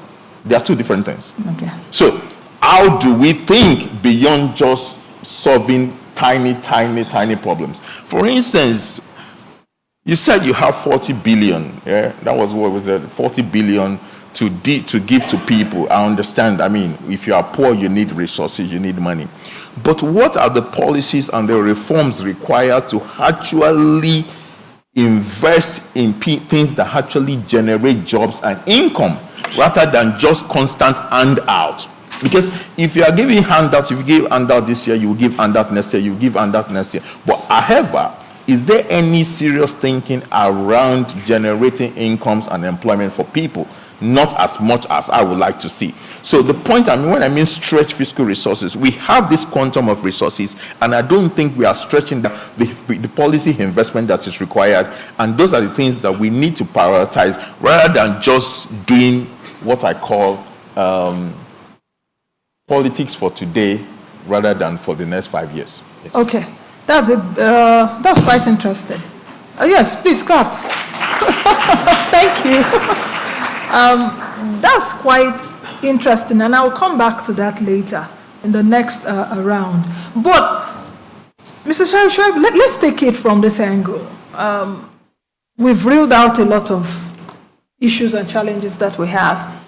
In December 2023, I was privileged to have anchored and moderated the World Bank Nigeria Development Updates. Of course, that's another fantastic report that comes out twice a year. And the World Bank made us know at the time that because of COVID-19, because of the economic issues, about 24 million more Nigerians were pushed into poverty. That was in 2023. When I did 2022, they told us 4 million. And the 4 million are not out of poverty yet. We are still pushing 24 million. Then the NBS report that came out with, I think, a UN agency, and I can't remember, that told us in 2022, 133 million Nigerians are multidimensionally poor, which is different from monetarily poor, so double wahala, In the midst of all of this, our health and education indicators are very low. The three of you have alluded to the fact that the little money we have, we don't spend well on it. So, Mr. Shoaib, this raises a very critical question. Can we recover from these setbacks? At the beginning, when I was doing the intro there, I did mention in the last 4 years have been very challenging for us, or perhaps in the last 8 years. Let's just put it that way. But in the last 4 years, because we've had a COVID-19 setback, we've had 2 recessions, we have economic issues, devaluation of the naira, and so many things. How do we recover from this setback and make meaningful progress on poverty reduction? How do we do all of this? How do we leverage the resources, human capital, international partnerships? We're here, the UNDP is hosting this today. How do we leverage these partnerships to navigate these challenges and chart a course towards inclusive and sustainable development. And I know why I'm asking you this, because I've known you for a while. In fact, I've known all of you for over 10 years. I know, of course, you are in the business of narrowing inequality and all of that in terms of investment and all of that. So how do we do all of this? Thank you very much, Nancy, for these questions. Thank everyone. First and foremost, I need to thank the organizer of this event, the UNDP, for inviting me here and the group as a whole. However, I will start by let us know that one of the armed forces here in Nigeria, the motto reads, willing, ready, and able. The first thing is that in Nigeria, do we have the goodwill to bring back people from this poverty level to another level? Secondly, are we ready to do that? Then are we able, do we have the capability? Yes, we have the capability to do that. However, the first thing which I would say is that in line with what you have just said, we have been having inconsistent figure. And what we should know is that what you cannot measure, you cannot control it. Yeah. If we are talking of bringing back, yes, we have the capacity to bring back to our glorious life, but do we have the data? Do we have the figure? Sometimes in the past, we have had a situation whereby federal government say they want to raise, at least relieve people from poverty level by giving them 5,000, later improves to 25,000. But do we have the data? If we are to bring back people from this poverty level and the setback where we find ourselves, the report is highly pathetic and it's called for sober reflection. However, the first thing is government needs to prioritize targeted intervention. But in what sector? Is it in the sector of education? Is it in health sector? Or is it in agriculture? We need to embark on database. We should have database. Nigeria, as we speak now, we are only talking of estimate.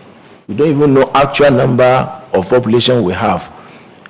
Now it's very critical for us to, first and foremost, determine the quantity and what are we really doing, so that if we have the figure, we can now plan what we think will be good. Secondly, we need to invest in human capital. I believe everybody in this hall now, including yourself and myself, we need to have identity. We find in line with what my colleagues have said, the education system of Nigeria says 6334. And I recall a child who is in secondary school, by the time when he or she should be in SS1, should be able to know whether he is into science, art, commercials. But you discover that even a graduate in Nigeria now, they even have identity because they want to be in everything. By the time when you ask them, are you into engineering, are you into business? Even when they come for interview, when you ask them, they say, please, anything. And if you are not defined, you cannot be confined, talk less of you being defined. It's very, very critical. Also, we need to look at a situation whereby, yes, Nigeria hope is not lost. We can get back to our past glory. However, the government needs to embark on implementation of adaptive and resilient strategic building measure. How do we get this? I agree with our former deputy CBN governor. We lack funding. Funding is very, very critical. In my company, Emerging Africa, we have been partnering with some states in order to raise capital fund because funding is very critical. However, the enabling environment, the policy of government is not even favorable to raise capital debt for most of these states because the strange conditions being put in place doesn't allow most of them to embark. And the focus is always at the center, instead of them to identify the potentials they have that can create job opportunities, can relieve people in such a way that the state will have high IGR. Also, you discuss the issue of PPP, that is public-private partnership. It's very, very key. We are willing in private sector to partner with the state and even at national to ensure that things are done appropriately. Okay. And lastly, international collaboration and partnership is very key. If that not partnership, where we find ourselves, even this event will not be possible. And this is only what government need to ensure, that we increase our bilateral and multilateral cooperation understanding with international community. And if this is being upheld, surely we'll get back to the glorious land where we left ourselves before. Thank you. I thought I would hear an amen in the room. Since he left us hopeful, let me come back to Dr. Alade and take it from where Mr. Shuaibu. Both of you seem to be on the same page in terms of there's no money. Let me take us back to, of course, during the pandemic, we had many governments.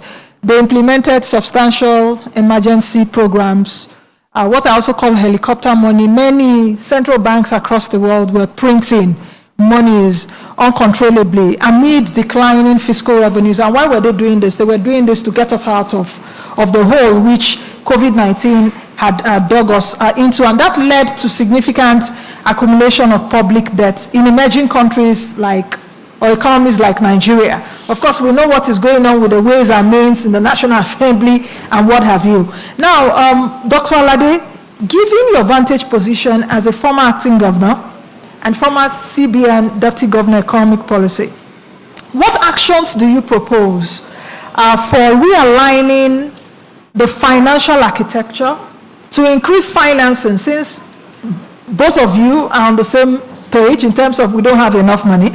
So how do we increase financing for our country towards enabling us to deliver essential public goods, which Precious mentioned earlier, and I noted it down, I wrote it down while she was presenting, that will also help us advance the SDGs, that the SSA to the president can sleep at night. Yes, Dr. Alade. Thank you. If you're talking about the global financial architecture, that's our ability to access money internationally. It's not only Nigeria. I think developing countries generally are crying that the conditions are not very favorable. What we call the African Club, the ADB, Afrexim, and other African multilateral organizations had come together, and they call them themselves African Club. One of the things they had wanted from World Bank and some of these international financial institutions is the quota. They had criticized the quota system. Your ability to access some of their funding will depend on where you stand. But if we had the quota right from the beginning, we probably will not be at this receiving end. So the quota is bigger for the richer countries, very small for the poor countries. So they are saying, let's rejig this, let's reform it, so that those on the lower ladder of the rung can also access. But there are other conditions that they put. There are conditionalities which we think should be relaxed. Some of those conditionalities push out again the poorer countries you can't access. So one of the things we are also asking them to do is to be able to give guarantee. They should be able to guarantee some of this, and they shouldn't put us on the same pedestal with the very rich countries and think whatever applies to them should apply to us. We have issues. We're talking about climate, for instance, and we know we are very vulnerable at this side. Some of the things that even caused the climate change, we were not responsible, and yet we're paying for it. So where we should be getting funding, they should look at this kind of conditions and allow us to have, to access funding to be able to do the things that we want to do, like the SDG. We are also saying that the richer countries should be able to put more money into these multilateral organizations so that they can give us more funds to be able to do the things that we need to do. So a lot of cooperation, now in the spirit of cooperation, if they are cooperating, then they should also think of us, rather than just thinking of, oh no, the World Bank must have an AAA rating. They look at their framework for giving loans, and then that excludes, many of the developing countries. So it's what we are crying for. But my favorite, which I think is faster than some of these other reforms we are asking for, is blended finance. And I think we should encourage blended finance so that we can have money. Blended finance just means crowding in, getting some of the private sector funding, with the concessional ones. That, of course, automatically brings down the interest that you pay on it. It's not like just going on your own to get commercial loans. And apart from that, you are also asking that they should be able to guarantee. We did it in Nigeria. I know the BOI was able to get blended finance for some of its projects about 2-3 years ago. I think about 2 years ago, they were able to attract 750 million euro to be able to do that. But of course, it took a lot of cooperation from World Bank, French agency, and ADB, and so many others came together to be able to, and federal government guaranteed, and so on. So we want this kind of collaboration, this kind of cooperation, so that we can access funds to be able to do the things that we need to do, SDG, and then go beyond that to be able to bring ourselves up in the Human Development Index. Thank you. Okay, ma'am. Thank you. Yes. So I'm looking at our time. We have 8 minutes to end the session. So that means our answers needs to be very brisk. Dr. Onyekonan, taking a look at what all of you have said here, could you also highlight perhaps some of the proposed actions that we need to take to tailor, there's tailored actions actually to ensure alignment with the SDGs, because it's all about the SDGs, really. When you take a look at our SDGs, everything is there, as it were, and facilitates sustainable development outcomes. So what proposals do you think we can have now? 2 or 3, just? I think it's about mobilizing financing, to support the achievement of the SDGs. The Human Development Report highlighted the need for international cooperation in providing public goods. I think there's need for more partnerships of multilateral development banks, bilateral donors, and other financial institutions towards mobilizing and financing for the social sectors. There are a lot of other financing options now, like green finance that provides financing to advance environmental sustainability. But I also want to mention that we also need international cooperation to strengthen domestic resource mobilization, because there's a lot of potential for domestic resource mobilization through progressive tax reforms, optimizing natural resource management practices, and also applying technology towards internally generated revenue.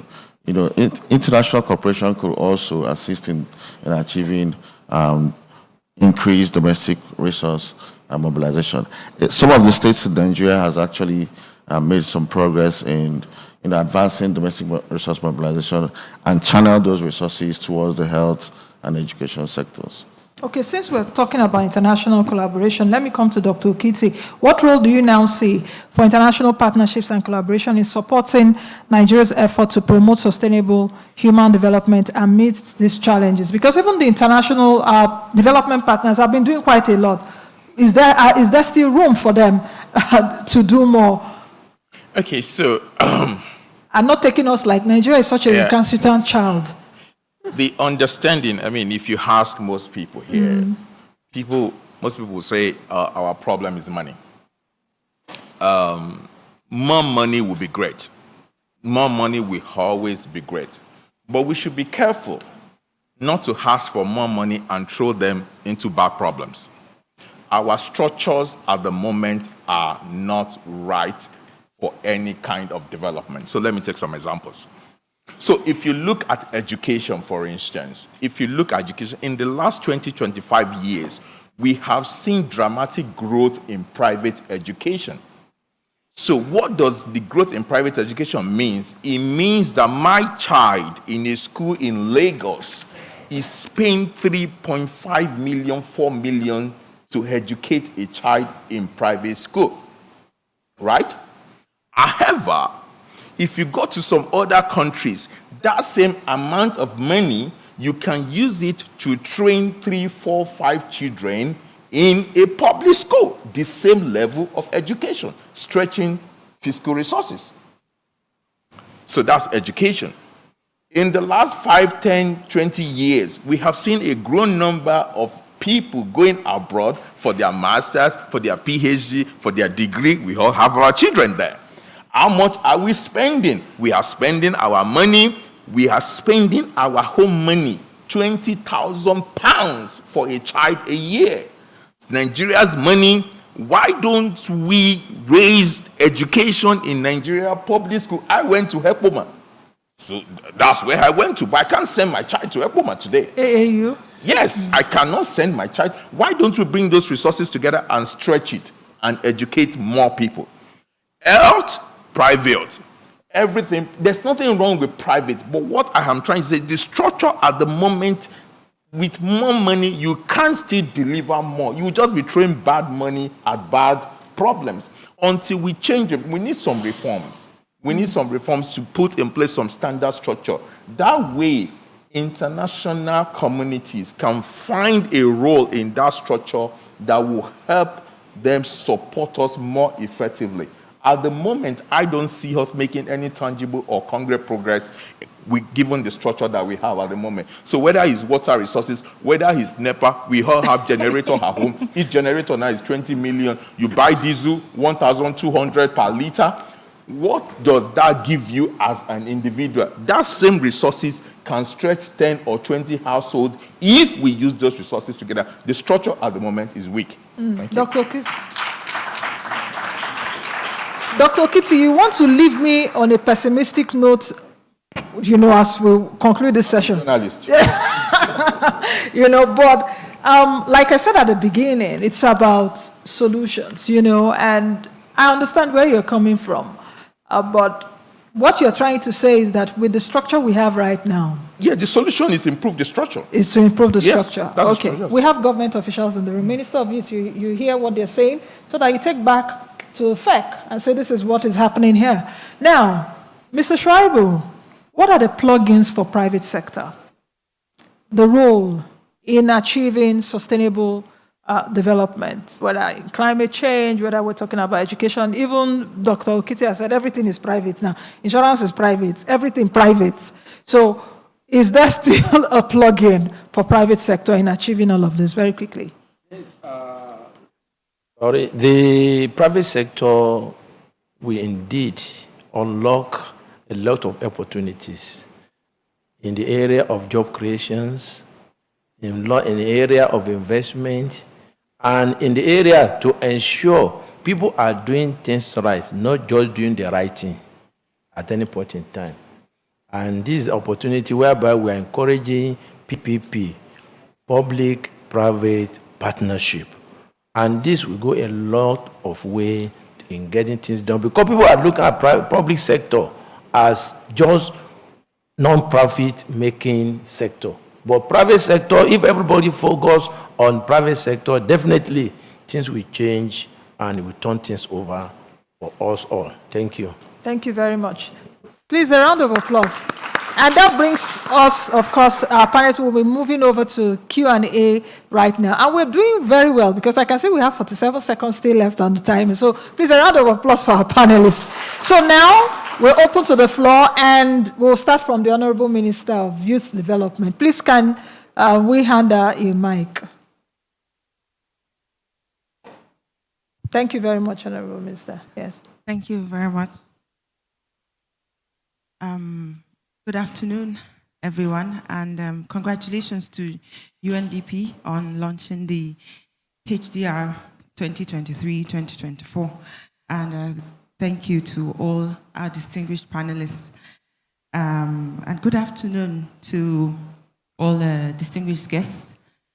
Well, the panelists have exhausted a lot of the challenges that Nigeria is faced with as a country.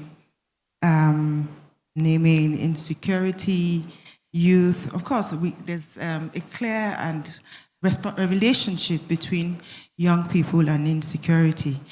If you remove the tools for insecurity, which is largely the young people, because most elderly people have perhaps a deeper sense of meaning to life, and you'll hardly find older people engaging physically in insecurity. Or yes, they might be the masterminds, but the young people are the frontliners and the tools. So I agree that we need to get our priorities right, and that's why we will continue to be the voices of reason within government to ensure that our priorities are right. Look at the solutions now to insecurity. We remove the tools for insecurity by deploying non-kinetic measures to solving insecurity challenges. I also would like to crave the indulgence of the UNDP and other partners, and of course all well-meaning Nigerians, to continue to advocate for the deployment of non-kinetic solutions to insecurity. Well, funding constraints, we've already mentioned that, and as part of our strategy to address the funding constraints, we have a mandate to create, draft or develop a public-private partnership framework in agreement with Dr. Shaibu across the various interventions of the Federal Ministry of Youth Development. So I wouldn't bore us with the various interventions, but this is really just a call for collaboration as well with the Federal Ministry of Youth Development. Yes, we all know that infrastructure deficit, then governance and institutional frameworks, challenges and gaps. Well, what I haven't heard is the fact that we have largely, our challenges are a people problem, right? We've heard panelists allude to that, but it has not been stated clearly that it's a people problem. Why do I need to have a generator worth 20 million on my street when I can partner, or we can create a cluster on that street to create or generate our own power? So these are some of the things we need to really reflect on as a people. And when I say people problem, it's not just leadership challenges now, even followership challenges. We are you find some Nigerians on the queue, they want to cut the lines and all of that. So this is also like a form of an innate loss of discipline and the moral fabric of society diminishing and all that. And speaking of Prados, I'm happy to say that I'm actually proud to say that the Federal Ministry of Youth Development, if you look at our budget, we haven't made any appropriations to procure Prados. We decided to use the old vehicles, and of course resort to personal vehicles as well, because we believe that service is, being a public person or public office holder is about service to God and to humanity. So we decided that we were not going to channel resources in that direction, at least whilst we're able to stabilize. We're a new ministry, building the foundation, and of course, considering the fact that about 53% of the young Nigerians are unemployed. How many young people can afford SUVs? So as youth ministers with my colleague, we decided to be the models for young people. Yes, even though we do not. Thank you very much. Yes, so we are open. I do not want to, having an identity, I would also want to state, because you said that you also emphasized on the point that says that we must have an identity in order to be transformed, and But I think that aligns very well with the NYSC reforms that we hope to embark on as a ministry. Because you also mentioned that from the primary school or secondary school, young people don't understand, they don't have a sense of direction of, career paths and all of those professional, personal development goals and all of that. So we have decided that we're proposing to reform the NYSC and to create a platform for engaging undergraduates in the final years. In the final year, before they have contact or they are exposed to the NYSC program, to ensure that we do a proper matching with the employers during their years in school, the concluding year in school. That way, we will be able to guide them, through the career paths that they desire, and to also advise them on how to perfectly pursue such careers. I think I'll just leave us with those points, and thank you very much for the opportunity. Thank you very much, Minister. You've taken 7 minutes of our time, but it's okay. At least we've heard some of the things that you're doing. So what I hear you also say lastly now, it's something like an internship or apprenticeship kind of program before they get into NYSC. That's actually what... Okay, yeah. Very quickly, ma'am. And in addition to that, the administration has also proposed, His Excellency, Mr. President, has also proposed an unemployment benefit. Benefits, yes. Yes, for young unemployed people.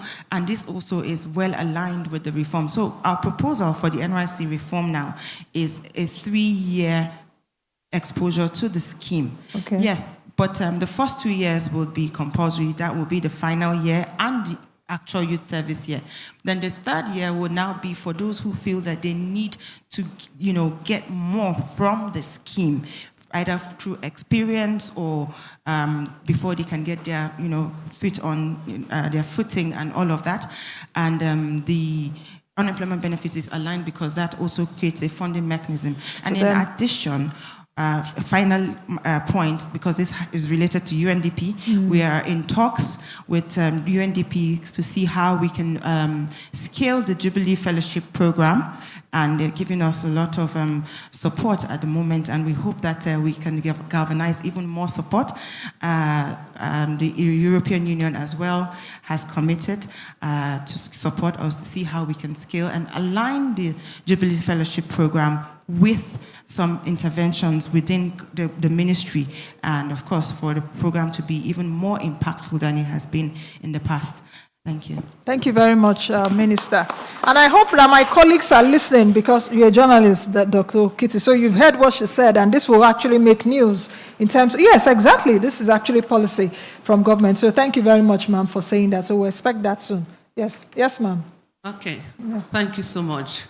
Your Excellencies, and the panel, it was very, very interesting to hear what you were saying. I am Beatrice Ayon. I represent UN Women to Nigeria and ECOWAS. The Human Development Report showed clearly that there was an issue of inequalities. Inequalities may be in terms of where we live. Inequalities may be in terms of our level of education. Inequalities may be in terms of our sex, inequality. But I didn't hear this come out as an issue that needs to be, handled for us to be able to have a sustainable development. Because I think as long as there are inequalities, I think even if the country is having an economic growth, we've seen where countries have grown economically, but the people, never benefited because of inequalities. So I would like to hear, how do you think we can use our financial resources to reduce inequalities, as I've said, urban, rural, women and men, children, and youths and adults. Vulnerable. So thank you. Thank you, ma'am. Please, we have to hear from the SSA to the president on SDGs. Please, can you hand over the mic to her? Thank you. Ma'am, I would like to know your experience. What keeps you awake at night? Thank you so much. Let me join my colleagues to thank everyone for being here, and particularly the panelists. Thank you so much for your time and interest in national development. Let me address the issue of inequalities. Inequalities causes a lot of anger, underdevelopment, and can lead to violence and conflicts. One, when you look at goal 10 of SDG, is to reduce inequality. And because of the importance of that, was why that standalone goal is being identified and given more prominence. So, when Nigeria said basic qualitative education at the basic level is to reduce inequality, so everybody must be in school, and that is compulsory to go to school. And you don't have an excuse not to let your children go to school because you don't have to pay. All you need to do is to prepare your children to go to school. But the question now is the school educationally friendly? Is it conducive for learning? That's one issue to address. Two, are we encouraging parents to send their children to school? Are we tracking out of school children? Are they in school? If they're not in school, where are they? If you don't look for them, then they will look for you in future. If we don't look for them, they will look for us. Those are the issues that we need to talk about. And while we are talking about all of that, we talk about get child education. It's not about a boy education, not get a child education. Everyone must have equal opportunity. So to the riverine and rural communities, they must have basic needs: water, road, market, school, primary. And that's why the slogan of SDG is leaving no one behind. They don't need to leave the rural community to the city if they have the infrastructure.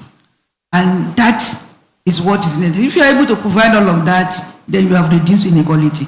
So if there is school, there is a market, there is a primary healthcare center, there is a road, even if it's not a third road, if it's motorable, and there is facility that they don't want to leave the rural community. They will farm, they will enjoy themselves and get out of the pollution in the city. So they like it, but if there is no infrastructure that they require, that's why you have, and those are the inequalities we are talking about. So we have now got to issue of what can we do new?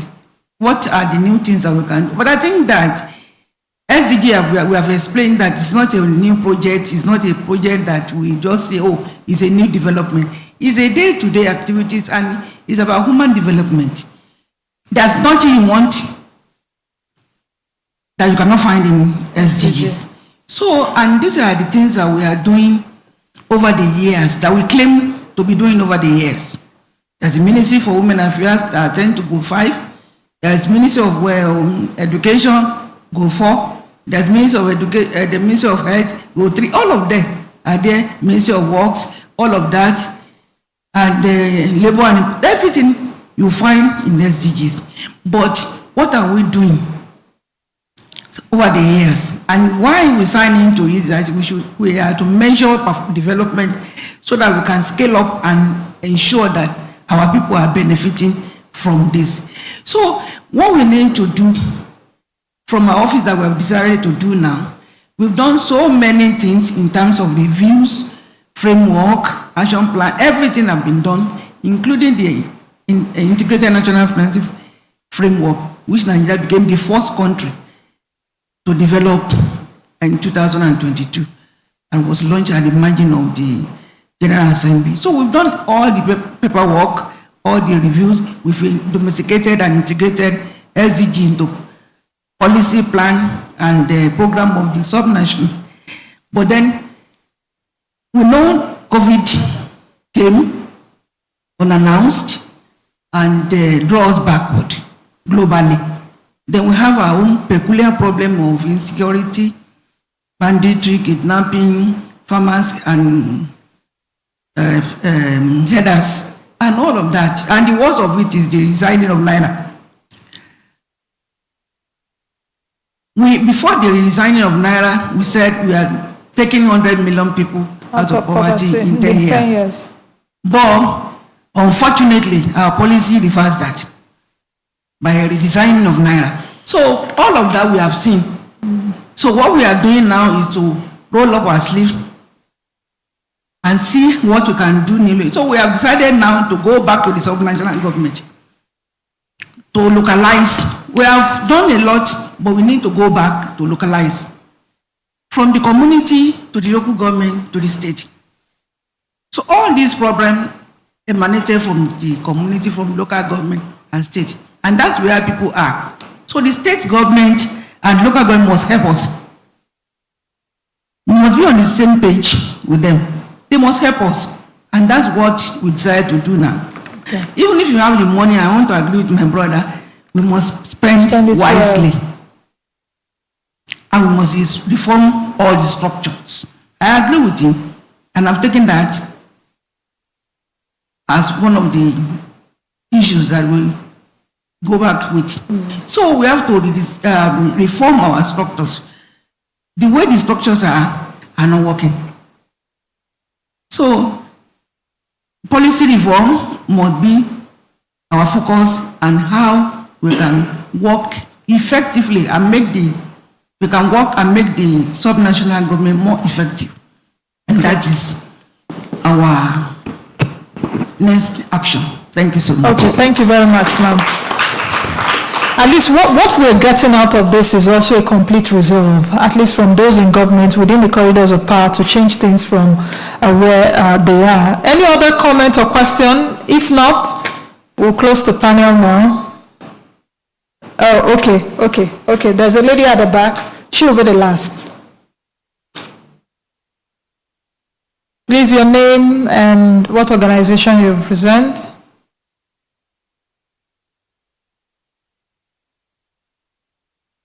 We should be getting ready after this for the official photographs. Thank you for the opportunity. My name is Mrs. Chima Stella. I work for Optival Capital Partners, and I'm glad to be here. I've heard a lot of things, and it has really warmed my mind. I have a question. Considering Human Development Report, it took me back to the era in which we are, and I know development comes from childhood to adulthood. And looking at the society now, a cup of milk, I'm talking on behalf of the little ones, the little children from 0 to at least 10 years old. Okay, the reason I'm raising this is because we're talking about development. We need them to develop. We need them to grow. And we know those are the key factors that makes them develop and grow properly, mentally, emotionally, and otherwise. They don't need to work, but they need to develop. How do they develop? You said we should win our children 6 months old, or as in we should breastfeed to 6 months old. Okay, fine.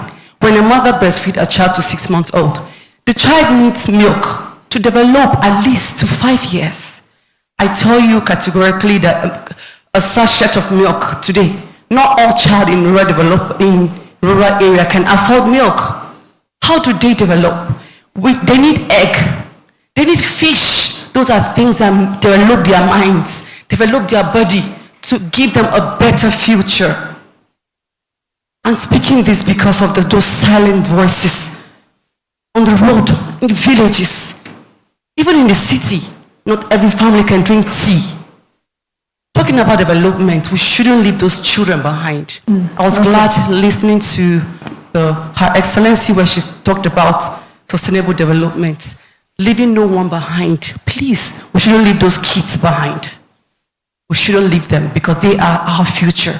Thank you so much. Thank you very much. I think you've just made a very pertinent point, which I also make sometimes on my television program, because we see the Minister of Agriculture is not here, but when I had an audience with him, was it 3 weeks ago, I also told him, I said, your ministry is always concentrating on staples, rice, yam, and co. You've forgotten that this is a youthful country. We need beans, we need egg, we need fish, we need milk, so when you're also thinking of some of this food, also think along that line. A crate of egg now is 4,700 naira. How do you expect? The UN Women rep here was also talking about inequality. These are things that also are bringing inequality. So thank you for raising that point. So Minister, please take it to FEC again, that Mr. President should think about that. Not only rice, maize, wheat.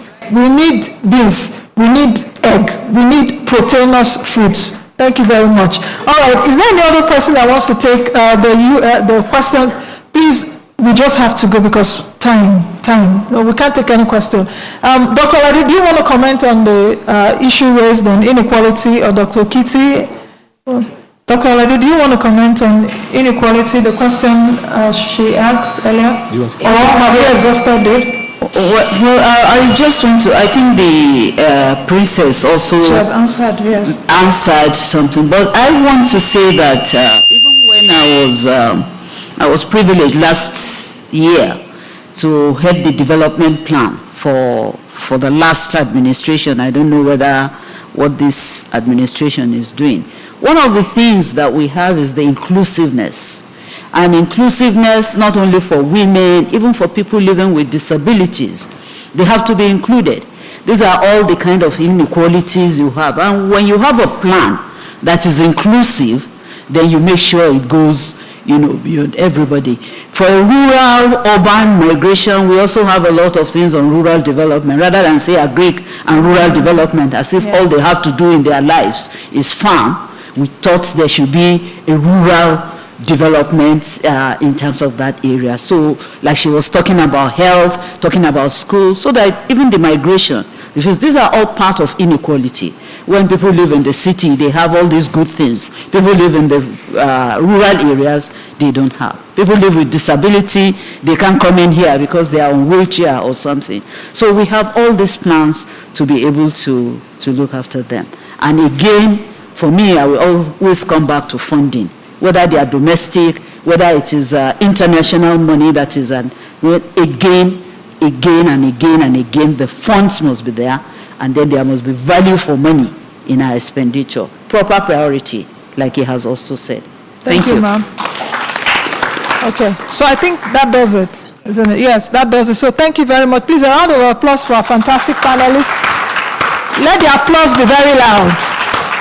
We've had a lot of takeaways from this panel. I hope you agree with me. And even from the Minister of Youth Development, I've taken that away in terms of reforms coming in for that space. So thank you very much. But I think I would invite, while we still stand here for official photographs, please can you help me coordinate that?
remarks, please. Let's sit back for the closing remarks, please.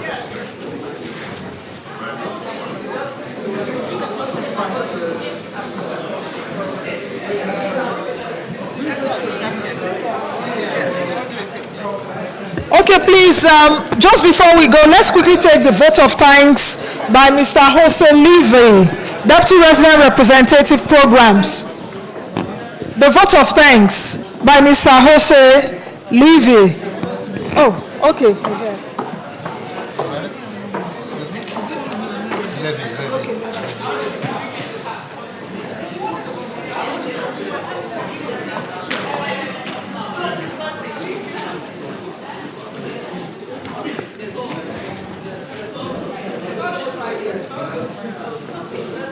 Well, looks like people are on the way out. Please, let's just hold on and listen to the vote of thanks by Mr. Jose Levy. Please, just a minute. Thank you very much. After this, we'll do all the networking that we want to do. Thank you.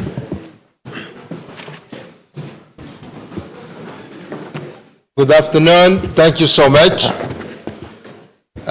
Ladies and gentlemen, it is my honor to make the final remarks at the end of this event, the launch of the Human Development Report.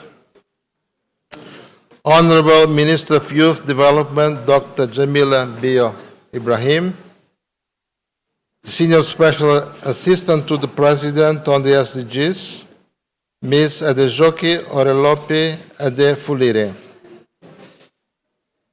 the resident representative at UNDP, Ms. Elsie Atafua, Excellencies, Ambassadors and Heads of UN agencies, representatives of ministries, departments and agencies, representatives from the academia and think tanks, development partners, representatives from the private sector, civil society and media, colleagues of the UN system, distinguished partners, participants, ladies and gentlemen. On behalf of the United Nations Development Programme, UNDP, and the entire United Nations family in Nigeria, I extend our heartfelt gratitude to each and every one of you for gracing us with your presence at the launch of the 2023-2024 Human Development Report, HDR. Your participation has truly enriched this event and contributed to its success. I would like to express our sincere appreciation to our keynote speaker, who has already left us, the Honorable Minister of Finance and Coordinating Minister of the Economy, Mr. Wale Edun. Deep appreciation to the Honorable Minister of Youth, Dr. Jamila Bio Ibrahim, and Honorable Minister of State for Labor and Employment, Ms. Nikiruka Oneye Geocha, for gracing this occasion despite the short notice. Our sincere appreciations go also to the distinguished guests and panelists for their invaluable insights and contributions throughout the event. Your expertise and wisdom have shed light on critical issues surrounding human development, sparking meaningful discussions and inspiring us all to envision a brighter future for this country and for humanity. UNDP extends a special appreciation to all stakeholders, including government representatives, the diplomatic corps, civil society organizations, and international partners, for your unwavering support and collaboration. Your commitment to advance human development in Nigeria and beyond is truly commendable, and we look forward to continuing our partnership in this important endeavor. I would also like to recognize the dedication and hard work of the UNDP planning team, whose meticulous efforts behind the scenes have made this event possible. Your tireless commitment and to excellence and attention to detail have ensured a seamless and impactful launch of the Human Development Report. Furthermore, our profound appreciation to the resident representative of UNDP for her leadership and to the entire UNDP team for their steadfast dedication in advancing human development and cultivating constructive transformation in Nigeria, motivating each of us to work towards a future that is both inclusive and sustainable. Finally, I would like to express my gratitude to all of you, our esteemed participants present here, and those who have joined us virtually, for your active involvement and enthusiasm throughout the duration of the event. The attendance of individuals at this gathering serves to emphasize the significance of our collaborative endeavors in tackling the obstacles confronting mankind and construction of a global society that ensures inclusivity for all. In conclusion, it is imperative that we continue to uphold the ethos of collaboration and solidarity that has been prevalent throughout this occasion, as we together strive to overcome the impasse, empower local communities, and envision a more robust global partnership for the sake of Nigeria. We appreciate your consistent support and eagerly anticipate beginning on this transformative adventure together. Thank you for all.